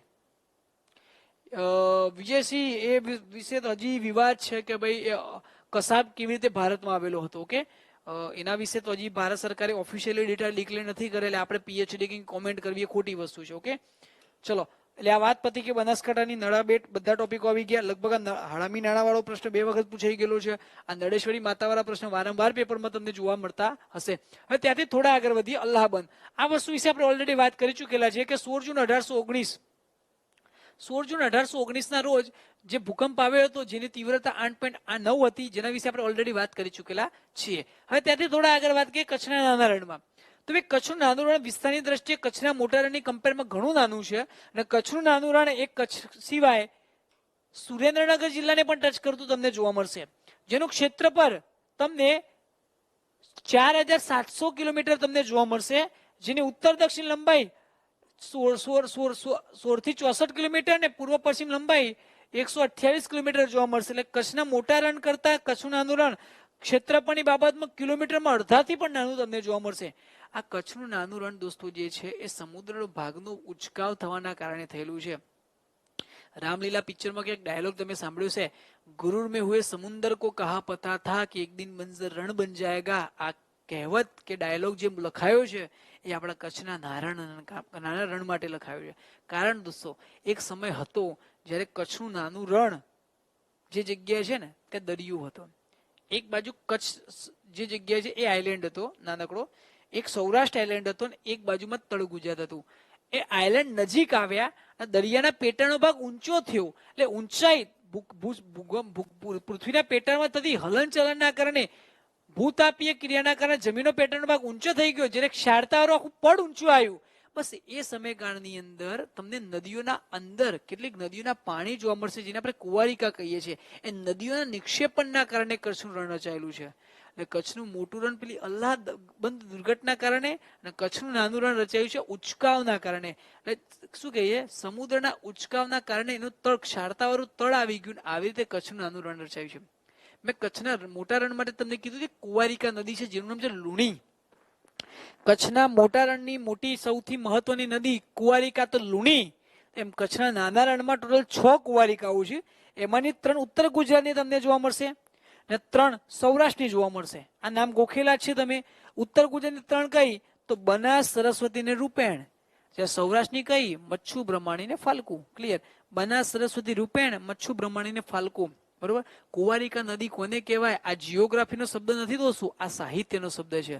નદીને સરિતા કહેવામાં આવ્યું છે અને સમુદ્રને રત્નાકર. એટલે જે સરિતાનો સંગમ રત્નાકર સાથે ના થાય, એટલે નદીનો સંગમ સમુદ્ર સાથે ના થયો હોય એ નદીને લગન થયા ના કહેવાય. લગન ના થયા એટલે કુંવારી કહેવાય. એટલે જે નદીનો અંત સમુદ્રમાં ના થતો હોય એવી નદીને સાહિત્યની ભાષામાં કુંવારિકા કહેવામાં આવે છે. ભૂગોળની અંદર કહેવામાં આવે છે જે નદીનો અંત સમુદ્રમાં ના થાય અને સમુદ્રને મળે એના અંત પહેલા રસ્તામાં એનો અસ્ત થઈ જાય એને અંતસ્થ કહેવાય. એટલે કુંવારિકા નદી ભૂગોળની ભાષામાં અંતસ્થ નદી કહેવાય. એટલે પેપરમાં કે કુંવારિકાની જગ્યાએ અંતસ્થ પૂછાય તો આપણે શું ટીક કરવાનું? બનાસ, સરસ્વતી, રૂપેણ, મચ્છુ, બ્રહ્માણી ને ફાલ્ગુ. આ કુંવારિકા એ જ અંતસ્થ છે. પછી એ નદીનો અંત સમુદ્રના સ્થાને રણમાં, સરોવરમાં કે તમારા ખેતરમાં એને જ કેમ સુકાઈ જતી નથી? નદીનો અંત સમુદ્રમાં ના થતો હોવો જોઈએ. હા, કોઈની સહાયક હોય તો એને કુંવારિકા ના કહેવાય. દાખલા તરીકે પુષ્પાવતી નદી છે તો પુષ્પાવતી નદીનું પાણી આગળ જતા રૂપેણ નદીમાં જાય છે તો પુષ્પાવતીને સહાયક નદી કહેવાય. પછીનું પાણી રૂપેણમાં જાય પછી રૂપેણ જાણે. બરોબર? ઓકે, ચલો હવે અહીંયા જે કચ્છની અંદર આવ્યા છીએ દોસ્તો, તો કચ્છ જિલ્લાની અંદર કેટલાક મહત્વના સ્થાપત્યનું એક લિસ્ટ મૂક્યું છે જે વારંવાર પેપરમાં પૂછાશે. આખું લિસ્ટ ગવર્મેન્ટ પુસ્તકમાંથી બેઠું ઉઠાયેલું છે આપણે, કારણ કે આ બધા પ્રશ્નો અત્યાર સુધીમાં 2018માં જીપીએસસી દ્વારા જેટલી એક્ઝામો લેવાય એમાં બધા પૂછી લીધેલા છે જોડકા રૂપે. સૌથી પહેલું એક પ્રશ્ન પૂછે ભડેશ્વર મંદિર ક્યાં આવેલું છે? આ ભડેશ્વર મંદિર જ્યારે પૂછાયું એટલે ઘણા બધા લોકો મારા જેવા હોય એ શું વિચારે, આ ભડેશ્વર નહીં હોય, ભદ્રેશ્વર હશે, ટાઈપિંગમાં ભૂલ થઈ હશે. પણ યાદ રાખજો, ભડેશ્વર મહાદેવનું મંદિર તમને અંજારની અંદર જોવા મળશે. આ પ્રશ્ન જીપીએસસી 2018માં પૂછી લીધો છે. પછી બીજું છે નાયબ કલેક્ટરની કચેરીના મકાનમાંની દિવાલોના ચિત્રો. હવે નાયબ કલેક્ટરની કચેરીના મકાનના ચિત્રો, આવો શબ્દ આવે એટલે એવું તે સરકારી બિલ્ડિંગમાં હશે અંજારની અંદર. દોસ્તો યાદ રાખજો, કર્નલ મેકબર્ડોનો બંગલો અને આ કલેક્ટર કચેરી જે કહેવાય છે, બંનેના ચિત્રો બહુ જ ઉપયોગી છે. આ બધા ચિત્રો કામનગારી અથવા કમાંગર શૈલીના ચિત્રો કહેવામાં આવે છે. મેકબર્ડોનો બંગલો, નાયબ કલેક્ટરની મીન્સ કે બિલ્ડિંગ અને તેરાનો કિલ્લો, આ બધી જગ્યાએ દોસ્તો તમને આ કામંગારીના ચિત્રો જોવા મળશે. આ ભીત ચિત્રો ગુજરાતના કચ્છના ફેમસ છે. અત્યાર સુધીમાં પરીક્ષામાં 4 વખત આવા કામંગારીના ચિત્રો પેપરમાં પૂછાઈ ગયેલા છે. કચ્છમાં કામંગારી જ આવે. યસ, મેકબર્ડો બંગલો. હવે એના પછી ભુવડેશ્વર મહાદેવનું મંદિર, એ પણ અંજારમાં આવ્યું, બરોબર. એ પણ જોડકા રૂપે પૂછાઈ ગયેલું છે. સૌથી ઇમ્પોર્ટન્ટ ક્લાસ 1-2 માં પૂછાઈ ગયેલો પ્રશ્ન અને ક્લાસ 3 માં ગૌણ સેવા પૂછેલો, એમ ટોટલ 2 વખત પૂછેલો પ્રશ્ન. પુઅરેશ્વર મહાદેવ, પુરાગઢ નજીક જે મંજલ નખત્રાણામાં આવ્યું, એ મંદિર આપણા માટે કામનું છે. કેમ દોસ્તો કામનું છે? કે આ મંદિરનો જીર્ણોદ્ધાર કરાવનાર રાજા છે, જેનું નામ છે લાખો ફુલાણી. લાખો ફુલાણી, જેને કચ્છના ઇતિહાસમાં એક મહાન રાજવી તરીકે ઓળખવામાં આવેલું છે. એ લાખો ફુલાણી જ્યારે પોતાનું ગામ જ્યારે તૂટી ગયું યુદ્ધની અંદર, એ વખતે તે આગળ જઈને પોતાના મંજલ નખત્રાણા જોડે મંજલ ગામની અંદર એ પુરેશ્વર મહાદેવનું એક મંદિર બનાવે છે, જે પંચાયત શૈલીનું પ્રાચીન મંદિર છે. આ પંચાયતન નામની શૈલી જે કહેવાય છે મંદિરોની, એની અંદર પ્રાચીન મંદિરમાં પુરેશ્વરનું મંદિર કહેવાય છે. પુઅરેશ્વર, હા, આવશે જ. ઓકે. હવે પુરેશ્વર મંદિર દોસ્તો જે જગ્યા આવ્યું, એની બાજુમાં તમને વડીમેડીનું મંદિર, એક શિવ મઠ જોવા મળશે. એટલે વડીમેડી નામનું શિવ મઠ ગુજરાતમાં કઈ જગ્યાએ આવ્યો છે? તો અહીંયા જો મેં હમણાં થોડી મિનિટ પહેલા જ કીધું, કામણગારી શૈલી દોસ્તો કઈ જગ્યાની? તો તેરાની અંજારની અંદર મેકમર્ડોનો આશ્રમ મીન્સ કે બંગલોઝ અને નાયબ કલેક્ટરની કચેરી, આ બધી જગ્યાએ તેરાના ચિત્રો દોસ્તો જોવા મળશે. ઓકે. હવે એના પછી તમને જોવા મળશે પાધરગઢ પુરેશ્વર મહાદેવનું મંદિર. આ બધા મંદિરો લાખા ફુલાણીના સમયકાળની અંદર જોવા મળશે. ચલો, પુરેશ્વર એ નખત્રાણાની અંદર આવેલા મંજલ ગામની અંદર તમને જોવા મળશે.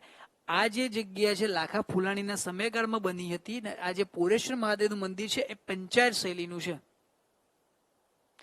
ઓકે.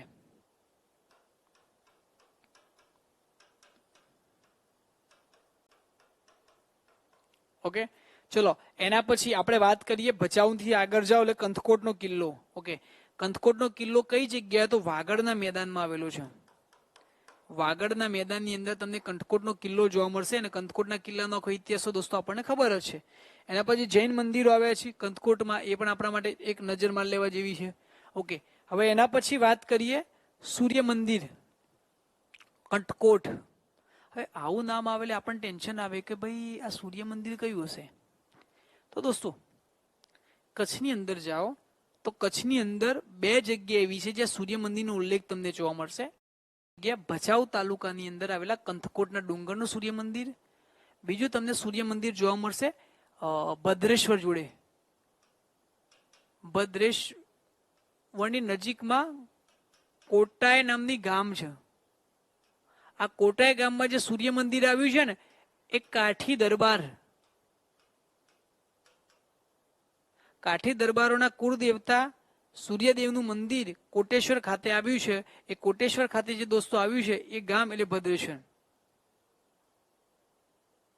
યસ, મંજલા ને મોટા યક્ષ જે ગામ કહેવાય છે એની વચ્ચે હાઈવે પર જ આ મંદિર આવ્યું છે પુરેશ્વર મહાદેવનું. વિશાલભાઈ, ક્યાંક તમે માહિતી વિભાગનું પુસ્તક ગુજરાતનો પૌરાણિક વારસો વાંચો તો એને બહુ સારામાં સારી ડિટેલ આપી છે.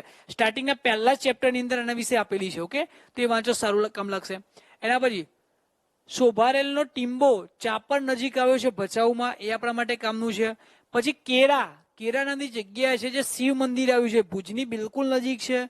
ભુજમાં જાઓ તો તમને એક પ્રાચીન રામકુંડ જોવા મળશે. આ પણ ગૌણ સેવાની અંદર પૂછાઈ ગયેલો કે રામકુંડ ક્યાં આવ્યો? અને મિત્રો રામકુંડ એટલે આપણે આખું બંધ કરી શું કહીએ? મોઢેરામ ના આવ્યો ને? એટલે મોઢેરામ તો છે ભાઈ, એના સિવાય પણ ઘણી બધી જગ્યાએ છે. તમારું નામ દાખલા તરીકે સચિન હોય તો મતલબ ગુજરાતમાં કે આખા ભારતમાં એક જ સચિન હશે. હવે એના પછી કોટાએ દોષ ભદ્રેશ્વરની નજીક કહેવાય છે. ઓકે, હવે એના પછી આઈનો ટેબા એ તમને જોવા મળશે શિવ મંદિર ચિત્રોડા ગામમાં રાપરની નજીકમાં. પાબુમઢનો ટીંબો રાપરની અંદર જોવા મળશે. કિલ્લા લખપત તરીકે કિલ્લો લખપતનો, લખપતની અંદર ગુરુદ્વારા તમને જોવા મળશે. સૌથી આઈએમપી આપણા માટે જોવા મળશે શૈલ્ય અથવા શિયોળ ગુફાઓ લખતરમાં. દોસ્તો શૈલ્ય ગુફાઓ ગુજરાતમાં બે જગ્યાએ આવી, એક કચ્છમાં અને બીજું જુનાગઢમાં. શૈલ્ય ગુફાઓ ગુજરાતમાં બે જગ્યાએ, જેને શિયોળની ગુફા તરીકે પણ ઓળખવામાં આવે છે, એ તમને કચ્છની અંદર લખપતમાં જોવા મળશે, જે પાટગઢ નામનું જે સિયોટ ગામ છે ને ત્યાં જોવા મળે છે. અને બીજી સિયોટની શૈલ્ય ગુફાઓ તમને જુનાગઢમાં જોવા મળશે. તમે કે ગુફાઓ યાદ રાખો તો યાદ રાખવાની કે ગુજરાતમાં બે જગ્યાએ શિયોળની ગુફાઓ છે. અને લગભગ ગુજરાતમાં 50 થી પણ વધારે જગ્યા આવી પ્રાચીન બૌદ્ધકાલીન કે જૈનકાલીન કે હિન્દુકાલીન ગુફાઓ તમને જોવા મળશે. ઓકે, હવે ત્યાંથી થોડા આગળ વધીએ તો ભાઈ કચ્છની અંદર બીજા કયા કયા ઇન્ટરેસ્ટિંગ ફેક્ટ આપણા માટે રહી ગયા છે, આપણે એના વિશે થોડી ચર્ચા કરીએ. કે ચોમાસામાં નદીઓના પાણીના નાના રણમાં આવી જાય છે. ઓકે, હા, ચોમાસામાં જે નદીઓના પાણી રણમાં ભરાય છે, રણમાં જે પાણી ભરાય છે જેના કારણે ઊંચાઈવાળો ભાગ છે એને ટીંબા અથવા આઈલેન્ડ તરીકે ઓળખવામાં આવે છે, પણ કચ્છની અંદર એને ટીંબા શબ્દનો ઉલ્લેખ કરવામાં આવ્યો છે. આ પછી આ એક ફેક્ટ ઇન્ટરેસ્ટિંગ છે કચ્છના નાના રણ સાથેનો દોસ્તો, જે આમ સાથે હું લેવા તૈયાર છું. બરોબર, કેમ લેવા તૈયાર છું કે સુરેન્દ્રનગરનો ફેક્ટ પણ કચ્છના નાના રણ સાથે સંકળાયેલો છે. બરોબર, બીજા જે અભયારણ્ય વિશે થોડી ઘણી વાત કરી છે, હજી બીજી થોડી કરવાની બાકી છે. કે ભાઈ તમે કચ્છની અંદર જાઓ તો કચ્છમાં નાનું રણ જે જગ્યાએ છે ને બિલકુલ અડીને સુરેન્દ્રનગર સ્ટાર્ટ થઈ જાય છે. આ કચ્છનું સુરેન્દ્રનગર જે પાર્ટ છે ત્યાં આગળ ખારાગોડા નામનું ગામ છે.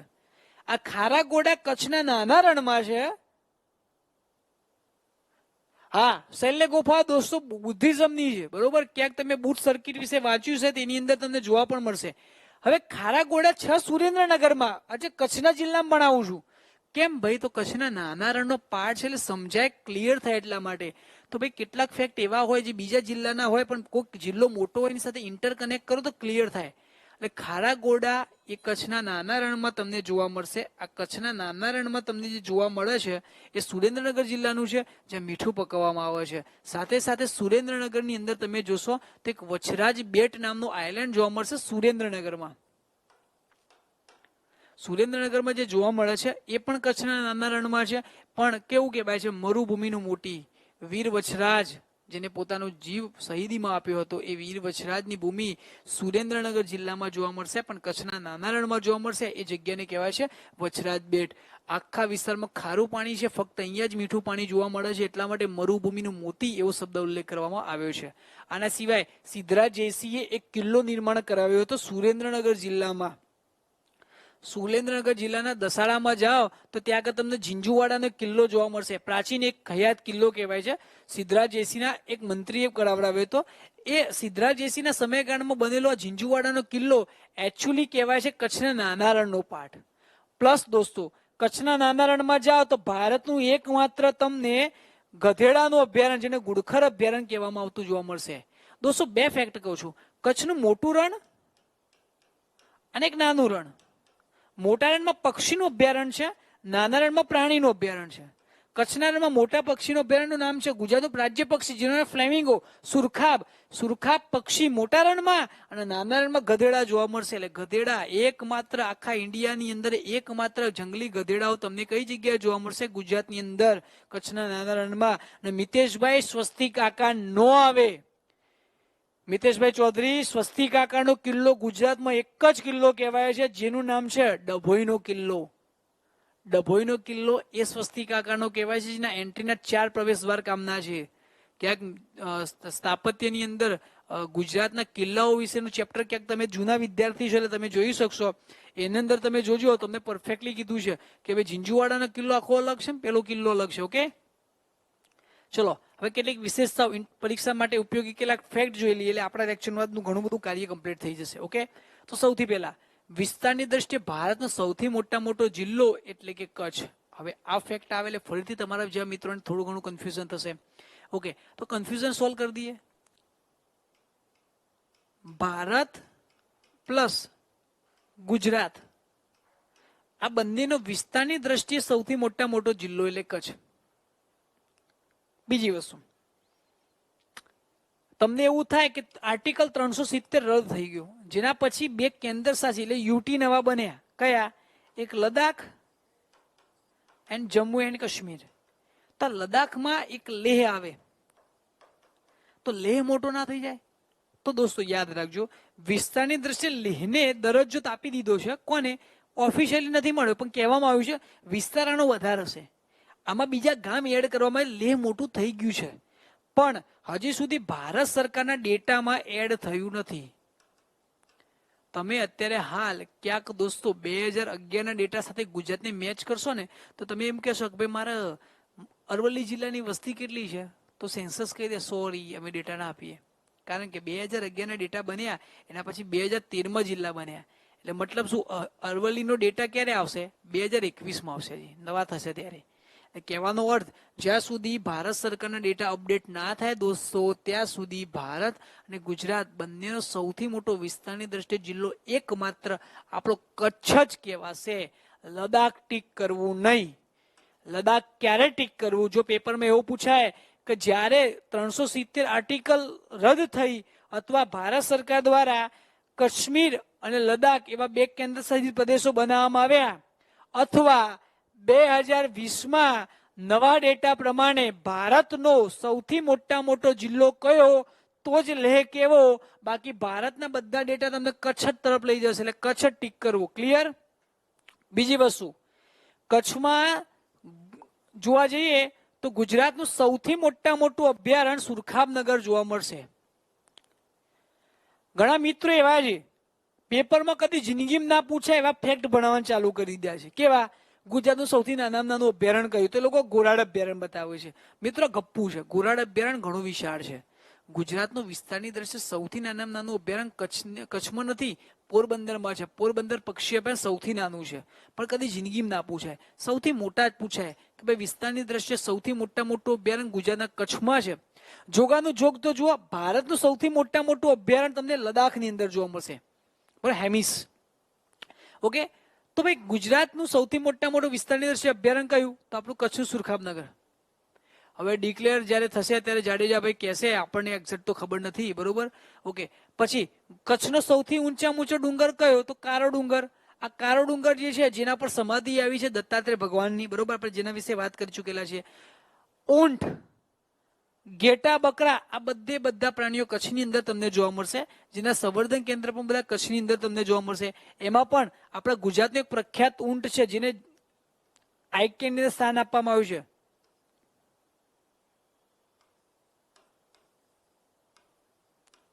ખરાઈ ઊંટ. ખરાઈ ઊંટ એ કાદવ કિચડ, રણ અને પાણી ત્રણમાં ચાલી શકે છે.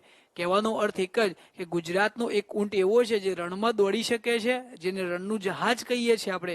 એ જ ઊંટ પાણીમાં પણ મસ્ત મજાનું તળી શકે છે. આ ખરાઈ ઊંટ એની મીન્સ કે મુસાફરી માટે બહુ ફેમસ છે, એટલા માટે આઈકેર દ્વારા ભારતના જે રજિસ્ટર છે ને એની અંદર જોવા મળશે. યસ, આ વિજયસિંહ રાઠોડ તમારો એટીટ્યુડ ગમ્યો. આ નવા ડેટા યાદ રાખવા ના કે પેલા આ વર્ષે ઉઠાયેલો ને એક્ઝામ યાર પાર થાય ક્યાં સુધી યાર. એકવાર પરીક્ષા પાસ કરે આપણે આમ ચા પીતા પીતા લોકો સજેશન આપવાની મજા આવશે. એટલે એમ નહીં આમ કર પાસ થઈ જાય, બરોબર? જેમ અત્યારે તમને ઘણા મિત્રો આપતા હશે, બરોબર? હવે લાઈફ જીવવી હોય તો પરીક્ષા પાસ કરવાની જ થાય, મહેનત કરો થઈ જશે. ઓકે, પછી બંની ઘાસમાં બંની નામની ભેંસ તમને કચ્છની અંદર જોવા મળશે. બંની નામનું ઘાસ તમને કચ્છની અંદર જોવા મળશે. કચ્છમાં ડિસેમ્બર મહિનામાં કચ્છના મોટા રણમાં એક ધોરડો નામનું ગામ આવ્યું, ત્યાં આગળ તમને ધોરડો પક્ષી ધોરડામાં રણોત્સવ જોવા મળશે. ઓકે, ચલો પેન બદલી દઈએ. હવે તો વાંધો નહીં ને? યસ, ડીવાયએસ તો લગભગ 2016ની અંદર આ પૂછાય તો ખરાઈ ઊંટ વાળો. ઓકે, હવે એના પછી વાત કરીએ નદીઓની, તો ગુજરાતમાં સૌથી વધારે નદીઓ કચ્છની અંદર જોવા મળશે 97, બરોબર? અને કચ્છની સૌથી મોટી નદી કઈ ભાઈ? તો ખારી. ખારી નદી પર આવેલો ડેમ કયો? તો રુદ્રમાતા. રુદ્રમાતા ડેમ પણ તમને જોવા મળશે. ઓકે, તે વસ્તુ આવી ગયું. ગુજરાતનો કચ્છનો દરિયા કિનારો કેટલો લાંબો છે? તો 406 કિલોમીટર લાંબો છે. એટલે ગુજરાતમાં સૌથી લાંબો દરિયા કિનારો કચ્છનો છે. ઓકે, આ ફેક્ટ પણ આપણે જોઈ ચૂક્યા. હવે બીજું, પ્રાચીન કચ્છ મ્યુઝિયમ, એટલે ગુજરાતનું સૌથી પ્રાચીન મ્યુઝિયમ કચ્છની અંદર આવ્યું છે, બરોબર, કચ્છ મ્યુઝિયમ તરીકે જેને ઓળખાવીએ છીએ. પછી એક વાદ્ય છે સુરિદ્ધ. સુરિદ્ધ વાદ્ય એ કચ્છની અંદર જે ટ્રેડિશનલ મ્યુઝિક કહેવાય છે એમાં સ્થાન ધરાવે છે. એટલે ગુજરાતનું સુરિદ્ધ વાદ્ય ગુજરાતના કયા વિસ્તારમાં જાણીતું છે? તો કચ્છની અંદર તમને જોવા મળશે. પ્લસ આપણે બન્ની વિસ્તારની વાત કરી. બન્નીની અંદર જે ઘાસ આવે છે એ ઘાસમાંથી બનેલા ઝૂંપડાને ભૂંગા કહેવામાં આવે છે. અને ભૂંગાઓના સમૂહને વાંઢ કહેવામાં આવે છે. તમે ધોરડોમાં જાઓ તે કામ ગોળ ભૂંગો જોવા મળશે. આ એક ભૂંગો, ક્યાંક તમે હેલારો મૂવી જોયું હશે,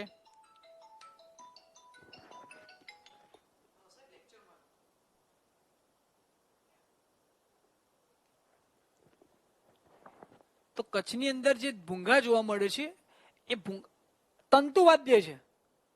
વિજયસિંહ, તંતુવાદ્ય છે. ઓકે, તો અહીંયા ભૂંગા જેવા ભૂંગાના સમૂહ વધારે થાય ને, જેવા દેશી ભાષામાં સોસાયટી કહીએ, એ ભૂંગાઓના સમૂહને આપણે કહીએ છીએ વાંઢ. વાંઢ પ્રશ્ન કોણ સિવાય 2 વખત પેપરમાં પૂછે વાંઢ શું છે. રુદ્રમાતા ડેમ આપણા ગુજરાતની અંદર ભુજથી થોડા આગળ જાઓ ને તે માધાપરા નામનું ગામ છે, ત્યાં તમને જોવા મળશે. ઓકે, શ્રીક્રીક, ભારતમાં સૌથી છેલ્લે સૂર્યાસ્ત તમને શ્રીક્રીકની અંદર જોવા મળશે. શ્રીક્રીકનું પ્રાચીન નામ બાણગંગા છે, બરોબર. એક અંગ્રેજ અધિકારી થઈ ગયા જેનું નામ હતું ચાર્લ્સ નેપિયર. આ ચાર્લ્સ નેપિયરે 1842માં આને જીત્યું હતું.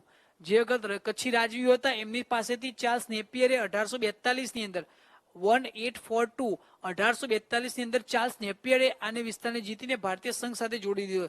સુરિંદ એ સુરિંદો, વિક્રમભાઈ, આ તળપદા શબ્દો છે. આ તળપદા શબ્દો તમને બહુ તકલીફ કરાવશે, પણ તમારે પ્રાસ પકડવાનો, ઘણી બધી વસ્તુ કામ લાગશે. કચ્છનો સૌથી મોટો ડેમ રુદ્રમાતા ડેમ છે, જે કચ્છની સૌથી મોટી નદી ખારી નદી પર તમને જોવા મળશે. ઓકે, હવે કચ્છની અંદર અત્યાર સુધીમાં 3 મોટી હોનારતો આવી ચૂકેલી છે. કઈ કઈ? તો સૌથી મોટી હોનારત કચ્છની અંદર તમને જોવા મળશે 16 જૂન 1819 અલ્લાહબંધ, આપણે વાત કરી ચૂકેલા. આના પછી 1998માં એક કંડલા વાવાઝોડું આવેલું છે, અને 26 જાન્યુઆરી 2001 તમને ભૂકંપ જોવા મળશે ધ્રાંગ નામના ગામની અંદર, બરોબર. તો આ ફેક્ટ આપણા માટે કામનો છે.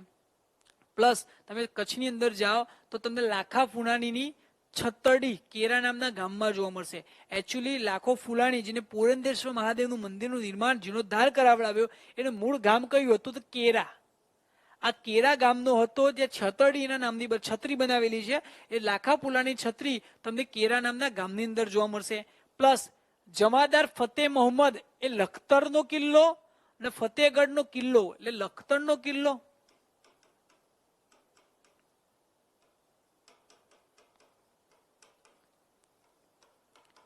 તેરા, આ બધા જ કિલ્લાનું નિર્માણ આ જમાદાર ફતેહ મોહમ્મદે કરાવ્યું હતું. એટલા જ માટે દોસ્તો ફતેહ મોહમ્મદના નામ ઉપરથી ફતેહ મોહમ્મદનો મકબરો બનાવવામાં આવ્યો છે, જે તમને ભુજની અંદર જોવા મળશે. એટલે ફતેહ મોહમ્મદનો મકબરો ભુજમાં છે, પણ એને બનાવેલા કિલ્લા અલગ છે, બરોબર.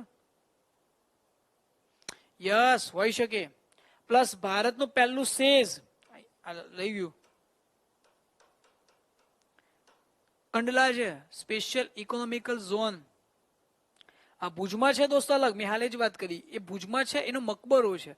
પણ એ મકબરો જેનો છે ને, એ વ્યક્તિએ શું બનાવ્યું છે? તો લખતરનો કિલ્લો, ફતેહગઢનો કિલ્લો અને તેરાનો કિલ્લો. સ્પેશિયલ ઇકોનોમિકલ ઝોન ભારતનું પહેલું કોઈ બન્યું હોય તે આપણું કંડલા બંદર છે. એટલે કંડલા બંદર ભારતનું પહેલું સેજ, પ્લસ આ ઉપરાંત EEZ પણ ભારતનું પહેલું છે, બરોબર. ઓકે, પ્લસ દોસ્તો વિશ્વનું પ્રાચીન, વિશ્વનું સૌથી જૂનામાં જૂનું પાટિયું, જેને સાઇન બોર્ડ કહીએ છીએ, એ આપણા ગુજરાતના ધોળાવીરામાંથી મળી આવ્યું છે. આ ઉપરાંત કચ્છના ધોળાવીરામાં જાઓ તો ધોળાવીરા તમને ભચાઉની અંદર જોવા મળશે. એના સિવાય શિકારાપુરા પણ ભચાઉમાં જોવા મળશે. સુરકોટડા તમને રાપરમાં જોવા મળશે, અને દેસલપાડ તમને જોવા મળશે નખત્રાણાની અંદર. એટલે આવી બધી પ્રખ્યાત ખાન શિકારાપુર, સુરકોટડા, દેસલપડ, નખત્રાણા બધામાં જોવા મળશે. દોસ્તો તમને ખબર છે, આ દેસલપડની અંદરથી એક અવશેષ મળી આવ્યા છે, જેને કહેવામાં આવે છે ભારતનું એકમાત્ર એવું પુરાતત્વ નગર જેની અંદર નદીઓના પાણીથી બચવા માટે દિવાલ બનાવવામાં આવેલી હોય. બીજી વસ્તુ, સુરકોટડામાંથી ઘોડાના રેસાના અવશેષો મળી આવેલા છે. તમે નોટિસ કરજો, ધોળાવીરા સંસ્કૃતિમાં કોઈ જગ્યાએ ઘોડાના અવશેષો નથી મળી આવ્યા, ખાલી સુરકોટડા જેવું છે જ્યાંથી તમને જોવા મળશે. આ દેસલપાડ એ જ દેસલ સર. હવે એ તો ભાઈ વિજયસિંહ આપણે બોર્ડની એટલી પીએચડી નથી કરી કે એના પર માછલી છે કે નહીં એવી ખબર મને પર્સનલી નથી. મેં તો ભાઈ જેટલું કામનું છે એટલું જોયું, પણ તમે કીધું છે એટલે ક્યાંક કામ લાગશે. માછલીની સૌથી નિશાની જોવા મળશે. ઓકે, ચલો ત્યાંથી આગળ કેટલાક ફેમસ વાક્યો છે એની સાથે આપણે જિલ્લો પતાવવાનો છે. તમારું ઘર એક હોય તો તમારું ઘર કહો છો, પણ તમારા 1 2 3 4 5 10 15 ઘર હોય તો તમે શું કહો? મોહલ્લો અથવા સોસાયટી, બરોબર? કે ફળિયું કે વાસ કે માઢ, આવા શબ્દોનો ઉલ્લેખ તમે કહેતા છો રાજનભાઈ. કે ગામની અંદર બધા ઘર હોય તો સોસાયટી, વાસ અલગ અલગ કહેવામાં આવે છે, બરોબર? તો તમે જે નામ કહો છો દોસ્તો, એવી રીતે કચ્છની અંદર જે ભૂંગા હોય ને એ ભૂંગાના સમૂહને વાંઢ કહેવાય. દાખલા તરીકે રબારીઓના જે પેલા જુનાગઢની અંદર બાજુ માલધારીના પેલા છાપરા જોયા હશે, એને તમે કહો નેસડો. આ નેસડો શબ્દ સૌરાષ્ટ્રનો પ્રખ્યાત કહેવાય છે. એ નેસડો સૌરાષ્ટ્રમાં જે રીતે કહેવાય છે ને, એમ કચ્છના ભૂંગાઓ, કચ્છી લોકોના જે ભૂંગાઓ હોય એ ભૂંગાઓના સમૂહને કહેવામાં આવે છે વાંઢ. ઓકે, ભારતનું છેલ્લું પૂર્વ પશ્ચિમ તરફનું ગામ એટલે સિરક્રીક. સિરક્રીક તો ના કહેવાય, પણ સિરક્રીક ગામ જ કહેવાય છે અલગ વિસ્તાર તરીકે. ઓકે, ચલો હવે શિયાળે સોરઠ ભલો, ઉનાળે ગુજરાત, ચોમાસે વાગડ ભલો અને કચ્છડો બારે માસ. આ ઉમાશંકર જોશીનો પ્રશ્ન 2 વખતે ક્લાસ 3માં સાહિત્યના પેલા વાક્ય સ્વરૂપે પૂછાઈ ગયેલું છે કે શિયાળે સોરઠ ભલો, ઉનાળે ગુજરાત, ચોમાસે વાગડ ભલો અને કચ્છડો બારે માસ. હમણાં બતાવું છું. કચ્છને દેખા તો કચ્છને દેખા, અમિતાભ બચ્ચનનો. નેસડો એ જ નિહળો ભાઈ. મરુભૂમિનું મોતી એટલે વછરાજ બેટ આપણે વાત કરીએ અને એકમાત્ર રણ વિશ્વની અંદર ભારતની અંદર જ જોવા મળશે, બરોબર? ઓકે, તો આપણે આ ફટાફટ એક વખત રિવિઝન કરીએ અને આજના લેક્ચરનો આપણે અંત લાવીએ. કેવી રીતે? તો ભાઈ આપણે કેટલી બધી વસ્તુઓ જોઈ કચ્છમાં, ફટાફટ રિવિઝન આવી જશે. તો એક ભાઈ પેલા બાઉન્ડ્રી જોઈ, બરોબર? કચ્છની અંદર કયા કયા પાડોશી છે એના વિશે આપણે ચર્ચા કરી. ઓકે, તો કયા કયા બાઉન્ડ્રીમાં ઇન્ટરનેશનલ બાઉન્ડ્રી?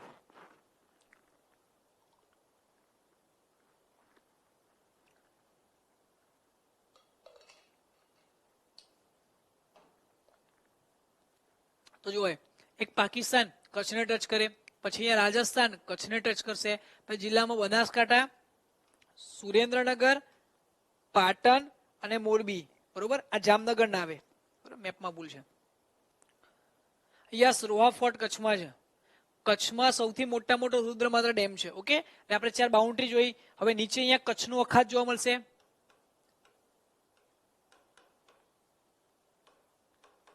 અને અહીંયા જોવા મળશે અરબ સાગર. ચલો, બધું થઈ ગયું. કચ્છની બાઉન્ડ્રી આપણે આખી જોઈ લીધી હતી. હવે એના પછી તમે આ બાજુ કોઈ પણ એક જગ્યાથી વાર્તા પકડવાની શરૂઆત કરો. ચલો, આ બાજુથી સ્ટાર્ટ કરીએ. સૌથી પહેલા આપણે શ્રીક્રીક જોયું. શ્રીક્રીક એટલે ભારતનું પશ્ચિમ તરફનું સૌથી છેલ્લું પોઈન્ટ. ધર્મેન્દ્રભાઈ કહે છે બંદરા ગામ, મને ખબર નથી. હા ભાઈ, ઓકે, આપણે તેટલું જ વાંચ્યું છે. ભારતનું પશ્ચિમનો છેડો એટલે શ્રીક્રીક. શ્રીક્રીક કે ભારતનું પશ્ચિમનું છેલ્લું સ્થળ, જેને કહેવામાં આવે છે ભારતનો સૂર્યાસ્ત પોઈન્ટ, બરોબર? છેલ્લું સૂર્યાસ્ત જે જગ્યાએ થાય એનું નામ શું ભાઈ? શ્રીક્રીક. શ્રીક્રીકનું એક બીજું નામ બાણગંગા છે. ચાર્લ્સ નેપિયરે 1842માં જીતીને અંગ્રેજોને આપી દીધું હતું. ઓકે, હવે અહીંયા હરામી નાળું જોવા મળશે. એની નજીકમાં આપણે એક સિંધુ નદીને લુપ્ત થયા પછી અલ્લાહબંધ નામની ઘટના જોઈ. ઓકે, હવે ત્યાંથી શ્રીક્રીક હરામી નાળાથી થોડા આગળ જશો, સુંદરી નામનું બંદર, સુંદરી નામના બંદરથી થોડા આગળ જશો નારાયણ સરોવર. નારાયણ સરોવરના બધો વિસ્તાર કયો ભાઈ? તો આપણો લખતર તાલુકો. લખતર તાલુકાની જ વાત કરું તો ભાઈ અહીંયા લખતરની અંદર જશો તો લખતરમાં એક નારાયણ સરોવર આવ્યું છે. આ ભારતના 5 પવિત્ર સરોવરમાં સ્થાન ધરાવે છે. આ ભારતના 5 પવિત્ર સરોવરમાં જે સ્થાન ધરાવતું જે કહેવાય છે નારાયણ સરોવર, એનું પાણી ખારું છે, છતાં ઘણા પુસ્તકોમાં એને મીઠું બતાવવામાં આવ્યું છે. અને નારાયણ સરોવરની આજુબાજુમાં ટોટલ 64 ધામ આવેલા છે. આ યાદ રાખવાનું છે. નારાયણ સરોવરની બાજુમાં એક અભયારણ્ય આવ્યું છે હરણનું, જેનું નામ છે ચિંકારા નારાયણ સરોવર અભયારણ્ય, બરોબર? લખતરની અંદર જોવા મળશે. હવે ત્યાંથી ગાડી આપણી આગળ જશે તો બાજુમાં તમને લખતરનો કિલ્લો જોવા મળશે. લખતરનો કિલ્લો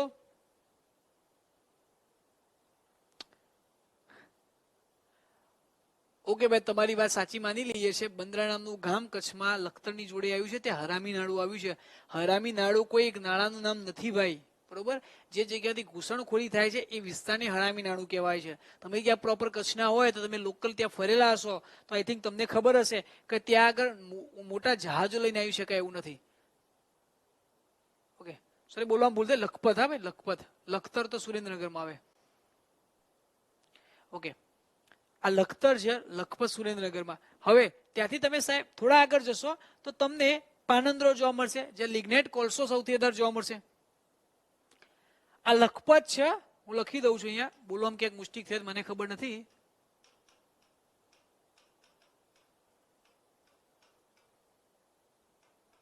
સુરેન્દ્રનગરમાં લખતર છે અને કચ્છની અંદર લખપત છે. બરોબર, એટલે આપણે લખપતમાં છીએ. બરોબર, આ લખપતમાં નજીકમાં પાનંદ્રો, જે લિગ્નાઇટ કોલસો સૌથી વધારે મળે છે. ત્યાંથી આગળ છે કોટેશ્વર, કોટેશ્વર મહાદેવનું મંદિર. બરોબર, તમને ત્યાં જોવા મળશે. ત્યાંથી આગળ ચિંકારણ અભયારણ્ય જોઈ લે. એના પછી ખારી નદી. એકચ્યુઅલી ખારી નદીનો પ્રવાહ બે પ્રકારે વહે છે. એક દરિયાને પણ પાણી મળે છે, રણમાં પણ મળે છે. એટલા માટે કુંવારિકા તરીકે પણ ઓળખવામાં આવે છે. ઓકે, હવે ત્યાંથી આગળ આવશો એટલે બીજો તમને જોવા મળશે નખત્રાણા. તો શું નખત્રાણાથી થોડા આગળ જશો તો અહીંયા તમને જોવા મળશે ધીણોધર, જ્યાં આગળ તમને ગોરખનાથની સમાધિ જોવા મળશે, કર્કવૃત પસાર થતો જોવા મળશે. ત્યાંથી આગળ આવશો તો અબડાસા જોવા મળશે. અબડાસાની પટ્ટામાં તમે આગળ વધશો તો તમે સ્ટેપ બાય સ્ટેપ કંકાવતી, વેખડી, રૂકમાવતી નામની નદીઓ જોવા મળશે. રૂકમાવતી નદીના કાંઠે તમને મોરબી જોવા મળશે. હવે મોરબીમાં દોસ્તો જાઓ તો ભારતનું પહેલું વિન્ડ ફાર્મ તમને અહીંયા બનેલું જોવા મળશે. બરોબર, ભારતમાં પહેલામાં પહેલી પવનચક્કી દ્વારા વિદ્યુત ઉત્પન્ન કરવાની કોઈ પરંપરા સ્ટાર્ટ થઈ હોય તો આપણા માંડવીમાં સૌ પ્રથમ નાખવામાં આવ્યો હતો. એટલે ભારતનું પહેલું વિન્ડ ફાર્મ અહીંયા જોવા મળશે. કઈ જગ્યાએ? માંડવીમાં. ટીબી સેનેટરિયમ જોવા મળશે. શ્યામજી કૃષ્ણ વર્માની જન્મભૂમિ પણ માંડવી છે. આ ઉપરાંત તમને માંડવીની અંદર આવેલો વિજય વિલાસ પેલેસ જે જાણીતો જોવા મળશે. ભારતનું એકમાત્ર પ્રાઇવેટ બીચ એ પણ તમને માંડવીની અંદર જોવા મળશે. અને માંડવીની દાબેલી પણ પ્રખ્યાત તમને જોવા મળશે. ત્યાંથી આગળ જાઓ તો ભૂખી નદી જોવા મળશે. ભૂખી નદીની સહાયક નદી છે કેવી, જેનું બીજું નામ કેવડી પણ છે. આ કેવી ભૂખી તો મુંદ્રા ખાય એવી, આપણે એવું યાદ રાખવાનું કે મુંદ્રા એ ભૂખી નદીના કાંઠે છે. આ મુંદ્રા માટે શબ્દ કહે છે કચ્છનું પેરિસ છે, ખારેક સંશોધન કેન્દ્ર છે. અને કચ્છની અંદર સૌથી સારામાં સારો જો હરિયાળો પટ્ટો આવતો હોય તો એ મુંદ્રાની આજુબાજુનો કહેવાય છે. અને મુંદ્રાની અંદર પારામેક્સ પ્રકારના જહાજો એકમાત્ર જોવા મળે છે. ઓકે, હવે ત્યાંથી આગળ જશો તો તમને જોવા મળશે કંડલા. કંડલા ભારતનું પહેલું સેજ. બરોબર, હવે સ્ટેપ બાય સ્ટેપ આપણે આગળ વધ્યા છીએ. કંડલા સુધી પહોંચી ગયા. કંડલા પહોંચ્યા, ભારતનું પહેલું સેજ. તો ભારતનું પહેલું સેજ કંડલા 1955 સ્ટાર્ટ થયું હતું. 1965 જનહિતમાં જારી કરવામાં આવ્યું હતું. પહેલી વસ્તુ. હવે આ કંડલા છે એ કચ્છી રાજાઓએ ભારતીય સંઘ સાથે જોડ્યું. એના પછી જવાહરલાલ નહેરુએ કંડલાને પ્રથમ સેજ તરીકે જાહેર કર્યું હતું. આ ભારતનું પહેલું એકમાત્ર મુક્ત વ્યાપાર બંદર હતું. અત્યારે હાલ 2017 પછી આ કંડલાનું નામ પંડિત દીનદયાલ ઉપાધ્યાયના નામ ઉપરથી પંડિત દીનદયાલ પોર્ટ આપવામાં આવેલું છે. બરોબર, ઓકે. હા મિત્ર, કચ્છનું પેરિસ મુંદ્રા અને સૌરાષ્ટ્રનું પેરિસ જામનગર કમ્પ્લીટ. ઓકે, તો આ કંડલા આવી ગયું. કંડલાથી થોડા આગળ જઈશું તો આગળ જતા આપણે સુરતબારી વિશે વાત કરી હતી કે ભાઈ સૌરાષ્ટ્ર અને કચ્છને જોડતી કોઈ રેખા હોય અથવા બ્રિજ હોય તો સુરતબારી ગામમાં જોવા મળશે. જ્યાં આગળ નેશનલ હાઈવે 27 પસાર થતો આપણે જોયો. હવે ત્યાંથી આગળ જશો તો કચ્છના મોટા નાના રણમાં તમને સામખિયારી જોવા મળશે. સામખિયારી જાણીતું છે મીઠાના ઉદ્યોગ માટે. ત્યાંથી આગળ આવશો તો કચ્છનું નાનું રણ સ્ટાર્ટ થઈ જશે. કચ્છના નાના રણની અંદર ઘણી બધી વસ્તુ આવેલી છે. તો કચ્છના નાના રણમાં જાઓ તો ગુડખર પક્ષી મીન્સ કે ગુડખર જંગલી અભયારણ્ય તમને જોવા મળશે. ઓકે, ત્યાંથી ઉપર જશો તો રાપર. રાપરની અંદર સુરકોટડા પુરાતત્વ સાઈડ, વાગડનું મેદાન. ત્યાંથી થોડા આગળ જશો તો અહીંયા આપણે સુરખાબ નગર વિશે પણ વાત કરી હતી. ઓકે, ત્યાંથી ગાડી આપણી આગળ જશે ગાંધીધામ આવશે. તો ગાંધીધામની અંદર તો ભાઈ આપણે યાદ રાખીને જ બેઠા હતા કે ભાઈ ગાંધીજીના નામ ઉપરથી વસાવેલું ગામ જે પાકિસ્તાનથી ભારતમાં આવેલા વસેલા લોકોને આશ્રય આપવામાં આવ્યો હતો. ત્યાંથી આગળ અંજાર. અંજારની અંદર જેસલ તોરલની સમાધિ. આ જેસલ તોરલની સમાધિ થોડા પાછળ આવશો તો અહીંયા તમને રામપર વેકડા જોવા મળશે, જ્યાં આગળ ગંગાજી જમનાજીનો કુંડ આવેલો છે. ત્યાંથી આગળ એટલે ભુજ. ભુજ આવે એટલે બધું પ્રાચીન ત્યાં. સૌથી જૂનામાં જૂનું મ્યુઝિયમ ત્યાં, સૌથી જૂનામાં જૂનું મહેલ ત્યાં તો કે ભુજ. આના સિવાય શરદબાગ પેલેસ, દેસલસર હમીરસર નામનું સરોવર. આ ઉપરાંત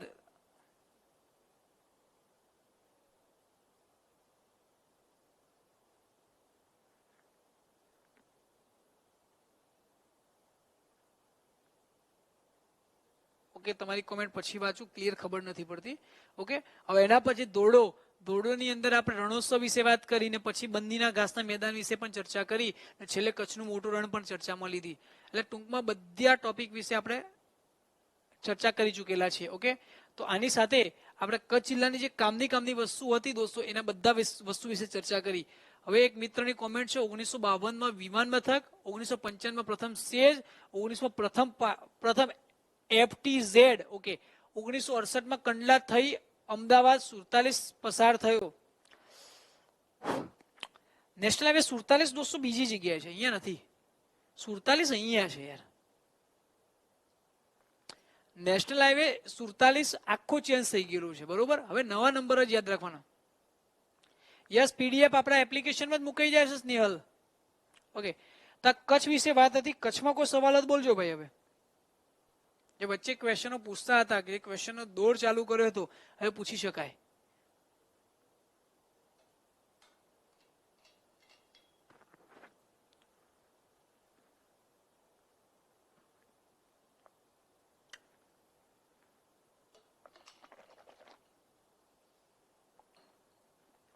કોઈ ક્વેશ્ચન?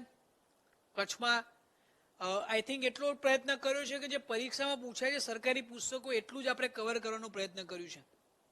ઓકે, ને આપણી જે સિરીઝ છે એ કેવી રીતે ચાલશે, તો ભાઈ આપણી આખી જે જિલ્લાની સિરીઝ છે ને, બેક ટુ બેક ચાલશે. અહીંયાથી આમ જશે ગાડી. એટલે હવે નેક્સ્ટ મળીએ લેક્ચરમાં, ત્યારે આપણો આવશે બનાસકાંઠા જિલ્લો. બનાસકાંઠા જિલ્લા પછી આપણે બીજો જિલ્લો ભણીશું, પાટણ જિલ્લો. પાટણ જિલ્લાથી મહેસાણા જિલ્લો, મહેસાણા જિલ્લાથી સાબરકાંઠા જિલ્લો, સાબરકાંઠા જિલ્લા પછી આપણે અરવલ્લી જિલ્લો, અરવલ્લી જિલ્લા પછી આપણે ગાંધીનગર. એટલે ના ખબર પડતા આપણે આખું ઉત્તર ગુજરાત કમ્પ્લીટ કરી લઈશું, કારણ કે આ બધા જિલ્લા ઉત્તર ગુજરાતના કહેવાય ને. આ ઉત્તર ગુજરાત દોસ્તો કવર થઈ જાય, એના પછી આપણી ગાડી, યસ, એના પછી આપણી ગાડી મધ્ય ગુજરાતમાં આવશે. મધ્ય ગુજરાતમાંથી દક્ષિણ ગુજરાતમાં છેલ્લે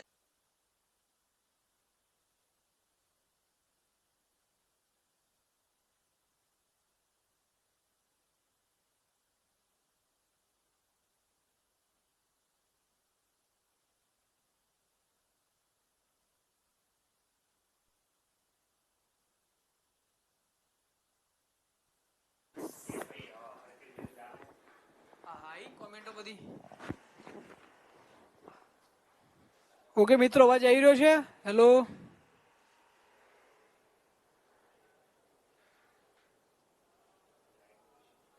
થોડો લાઇટનો ઇશ્યુ છે ભાઈ. હા અશોકભાઈ, અચાનક લાઇટ છેલ્લા 5 દિવસથી ટ્રીપ મારી જાય છે, અને આપણી સાઈડ આપણે કે લાઈવનો કોઈ આપણો નથી, બિલ્ડિંગનો જ ઇશ્યુ થઈ ગયો છે. ઓકે, અવાજ આવી રહ્યો છે? પ્લીઝ કોમેન્ટ બોક્સમાં કહેજો.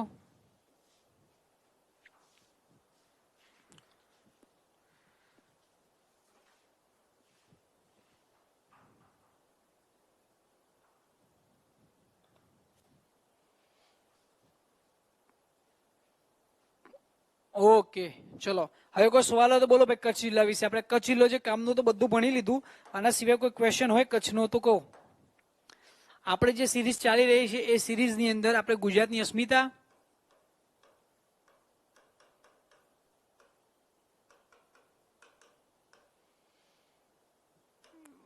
ગુજરાતની આર્થિક અને પ્રાદેશિક ભૂગોળ,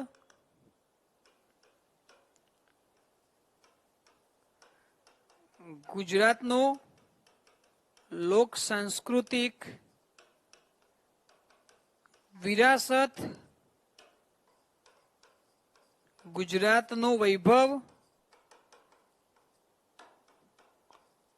ગુજરાતનો પૌરાણિક વારસો, આ બધા જે ગવર્મેન્ટ પુસ્તકો છે એનો નિચોડ લઈને ચલાવવાનો પ્રયત્ન કરેલો છે, બરોબર. એટલે મારા લેક્ચરની અંદર તમને ક્યાંક નહીં કહેતા કે જોરદાર મજા, ઇન્ટરેસ્ટિંગ ફેક્ટ ઓછા હશે, કામના ફેક્ટ થોડા વધારે જોવા મળતા હશે, બરોબર. ઓકે, હું ઘણી જગ્યાએ તમને ટોકું છું. એનું કારણ કયું છે દોસ્તો? તો તમે અમુક ક્વેશ્ચન એવા લઈને આવો છો કે જે પેપરમાં કદી જિંદગીમાં ના પૂછાય. દાખલા તરીકે આ કંથકોટનો કિલ્લો અહીંયા આવ્યો, આપણે દેશી ભાષામાં એટલી ખબર છે, કચ્છની અંદર કંથકોટનો કિલ્લો. હવે કંથકોટા કિલ્લાની હાઈટ કેટલી છે, કઈ એક્ઝામમાં પૂછાશે? તમે ખાલી સિમ્પલ વિચારો, આપણી ભૂલો ક્યાં થાય છે? આપણે કામ વગરનું વધારે ભેગું કરી દઈએ છીએ, બરોબર? એનાલિસિસ પર્પઝ અને જે સ્માર્ટ વર્ક કહેવાય છે ને એમાં આવતું જ નથી. મેં એક એવો મિત્ર જોયો છે કે જેને ગુજરાતના 33 જિલ્લાનું ક્ષેત્રફળ ગોખ્યું છે. મને ખાલી એ કહો કે કયા પરીક્ષાની અંદર એવો પ્રશ્ન પૂછે કે ગુજરાતનું ક્ષેત્રફળ કેટલું, બરોબર? તો એવું તૈયાર ના કરાય. ગુજરાતની 185 માંથી લગભગ એ મિત્રને 130 નદીની લંબાઈ ખબર છે, ગોખીને જ બેઠો છે. હું કહું સાબરમતી તો 321 કિલોમીટર કહી દે, નર્મદા તો ફલાણી, બાદલ તો પેલી. દોસ્તો મને ખાલી એક એક્ઝામ બતાવો જેમાં કિલોમીટર પૂછાયા હોય, બરોબર? હા, પબ્લિકેશન કે પ્રાઇવેટ એકેડેમી જ્યારે ટેસ્ટ લેતી હોય તેવા પ્રશ્નો પૂછે, ગૌણ વસ્તુ છે, પણ એક્ઝામમાં કેટલા આવ્યા આપણે એ જોવાનું છે દોસ્તો, બરોબર? એટલે કહેવાનો અર્થ એક જ છે કે જ્યારે દોસ્તો પરીક્ષાની તૈયારી કરતા હોઈએ ત્યારે આપણે એક ખાસ ધ્યાન રાખવાનું છે કે કયું પૂછાય ને કયું ના પૂછાય. બીજી વસ્તુ દોસ્તો કે તમારે બીજા કેટલા કોન્સેપ્ટ છે ક્લિયર સમજવા પડશે મગજની અંદર. એનું કારણ છે કે ભાઈ પેપર તૈયાર કરો છો તો તમારે જૂના પેપરો જોવા જ પડશે. ઘણા મિત્રો ફક્ત એવું જ વિચારે છે કે લેક્ચર ભરી લઈશું તો પાસ. આવું ના હોય ભાઈ. લેક્ચર ભરવાથી કઈ પાસ ના થવાય. લેક્ચર ભરવાથી પાસ ના થવાય. કોઈ પણ એક્ઝામ પાસ કરવી હોય ને તો પેલા નથી કહેતા ઢોસો કે કોઈ પણ આઈટમ ખાવા જાઓ તો એકલો પેપર ઢોસો ખાવાથી પેટ ના ભરાય, કે એકલો ઢોસો એકલો સાંભાર હોય તો એના મજા, એકલું શાક હોય એકલી ચટણી, એક એક વસ્તુ અલગ અલગથી ખાવાની ના મજા. એ બધાનો તાલમેલ હોય ને તો તમને ઢોસાનો ટેસ્ટ આવે. આ મોટા મોટા ઘણા મિત્રોને સવાર મોઢામાં પાણી વળી ગયું છે, મને ખુદનું વળી ગયું છે, બરોબર? એમ એવું છે યાર. જૂના પેપર,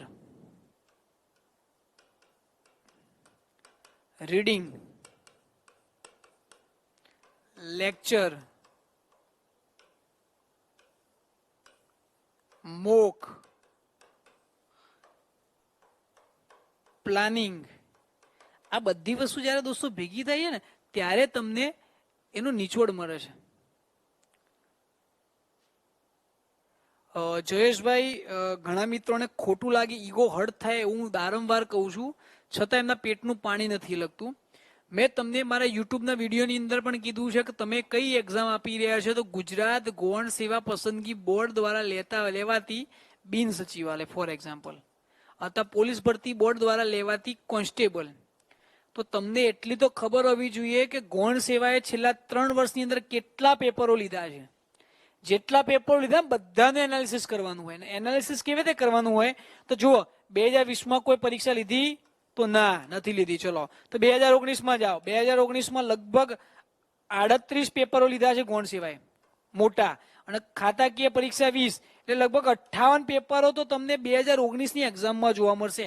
તો 2019ની એક્ઝામમાં 58 પેપરો તમે જુઓ તો ખરા યાર, પેપર એનાલિસિસ ઓટોમેટિક થઈ જશે.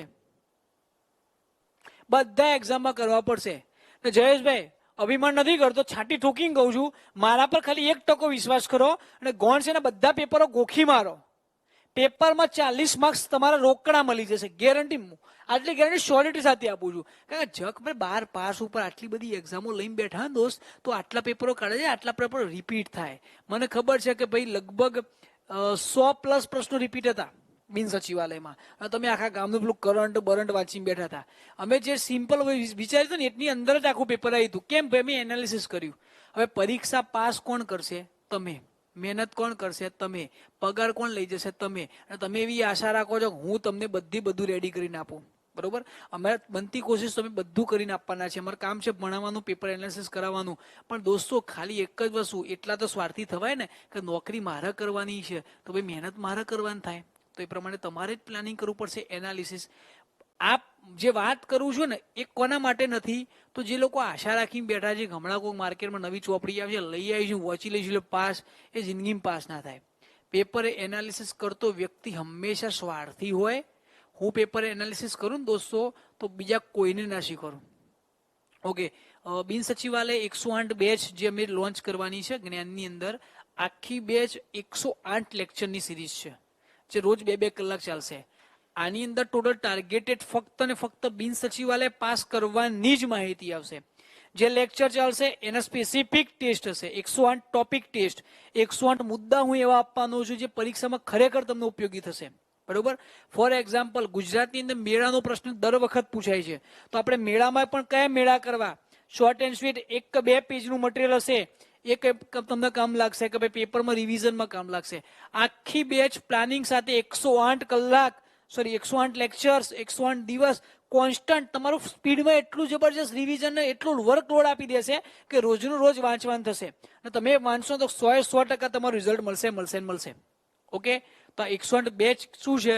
તો તમને મિનિમમ પરીક્ષામાં 108+ માર્ક અપાવે ને એવી તૈયારી કરવાનો પ્રયત્ન કરતી બેચ છે. બરોબર, તો 108 વિશે વાત થઈ ગઈ. બીજો કોઈ સવાલ હોય બોલો ભાઈ.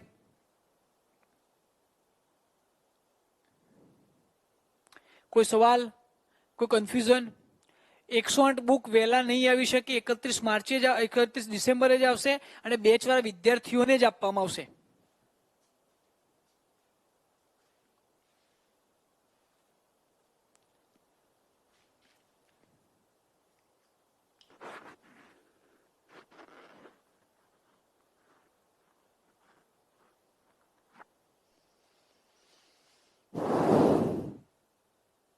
હા, ટેસ્ટ આપવા મળશે હિતેશભાઈ.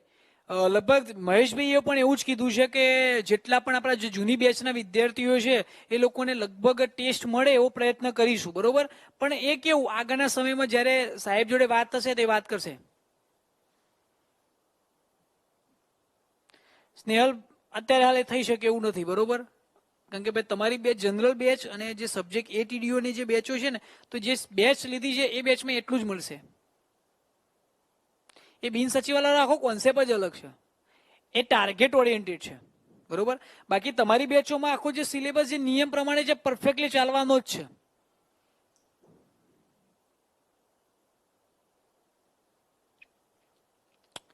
બીજો કોઈ સવાલ? અને ભાઈ તમે જો પોતાની રીતે એનાલિસિસ કરશો ને તો 108 બેચની જરૂર જ નહીં પડે. બરોબર, ટાઈમ કયો હશે? તો સાંજે 6 થી 8.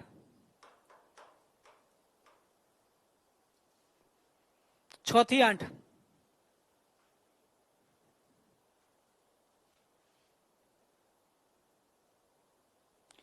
સર, મારે હંગુની એક્ઝામ સેમ 6 ની એક્ઝામ નથી લેવાઈ તો?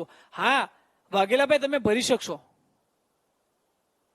ના, 108 બુક ફક્ત ને ફક્ત બિન સચિવાલય 108 એક્સપ્રેસ બે છે એને જ આપવાની છે, બાકી કોઈને નહીં. યસ, પીએસઆઈ પહેલા તો ભાવિનભાઈ તમારી કમ્પ્લીટ પતી જશે ને આશા એવી રાખીએ છે કે પીએસઆઈ તમે બની જ જશો. અમે અમારા તરફથી મહેનત કરે છે, પણ તમે વાંચવા રાખજો ભાઈ. હા, ટેસ્ટનો ટાઈમ ને બધું એક વખત આપવા મળશે.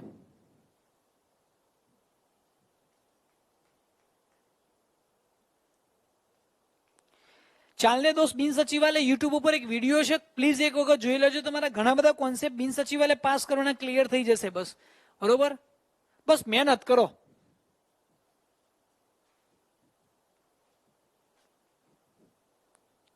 હા, આપણે પોતે પાલા સરકાર, એ જ નિખિલ પટેલ.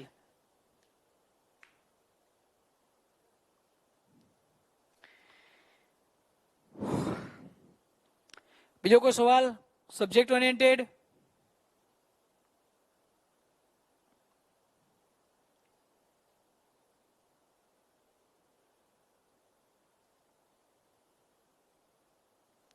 કોઈ સવાલ?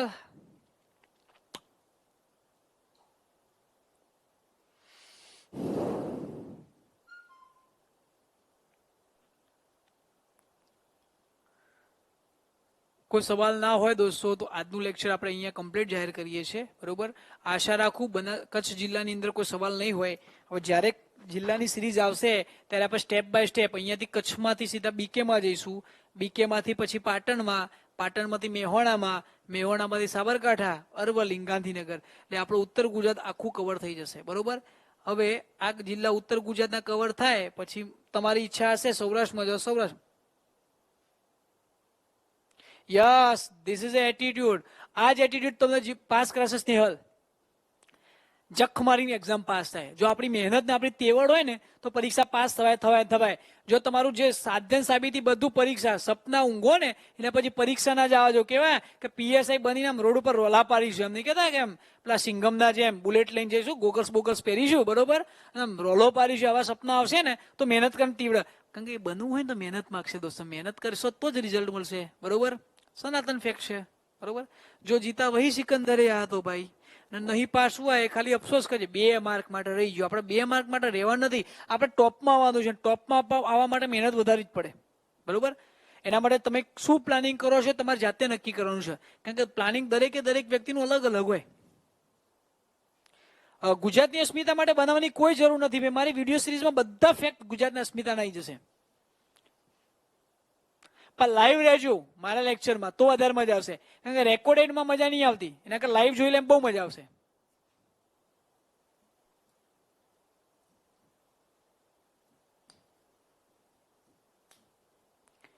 બીજો કોઈ સવાલ?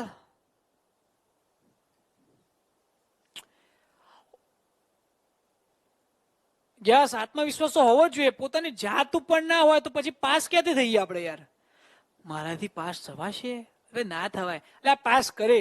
અમુક રાજપૂત સમાજના યુવાનો સાથે વાત થાય ને એમ કોન્ફિડન્સ તો કેટલો ખબર, પીએસઆઈ સાહેબ આપણે બનવાના જ છીએ કે આટલો એટીટ્યુડ એમના ક્યારે હોય? તારી તૈયારી એ લેવલની હોય ત્યારે હોય. બરોબર, અને વિદ્યાર્થીઓ પાસ થાય છે. ઘણા બધા યુવાનો પાસ થયેલા છે, મેં જોયા છે. બરોબર, પણ ક્યારે?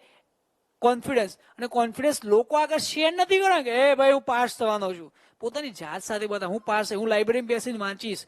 પોતાની જાત સાથે વફાદાર રહેવાનું છે. પુસ્તક સાથે લાઇબ્રેરીમાં વાંચવાનું છે. લાઇબ્રેરી માટે કઈ જરૂર નહીં પ્રાઇવેટ લાઇબ્રેરી, પોતાના ઘરને પણ લાઇબ્રેરી બનાવાય. ઘણા યુવાનો સેક્ટર 4 ના બગીચામાં રાત્રે વાંચતા મેં રૂબરૂ જોયા છે.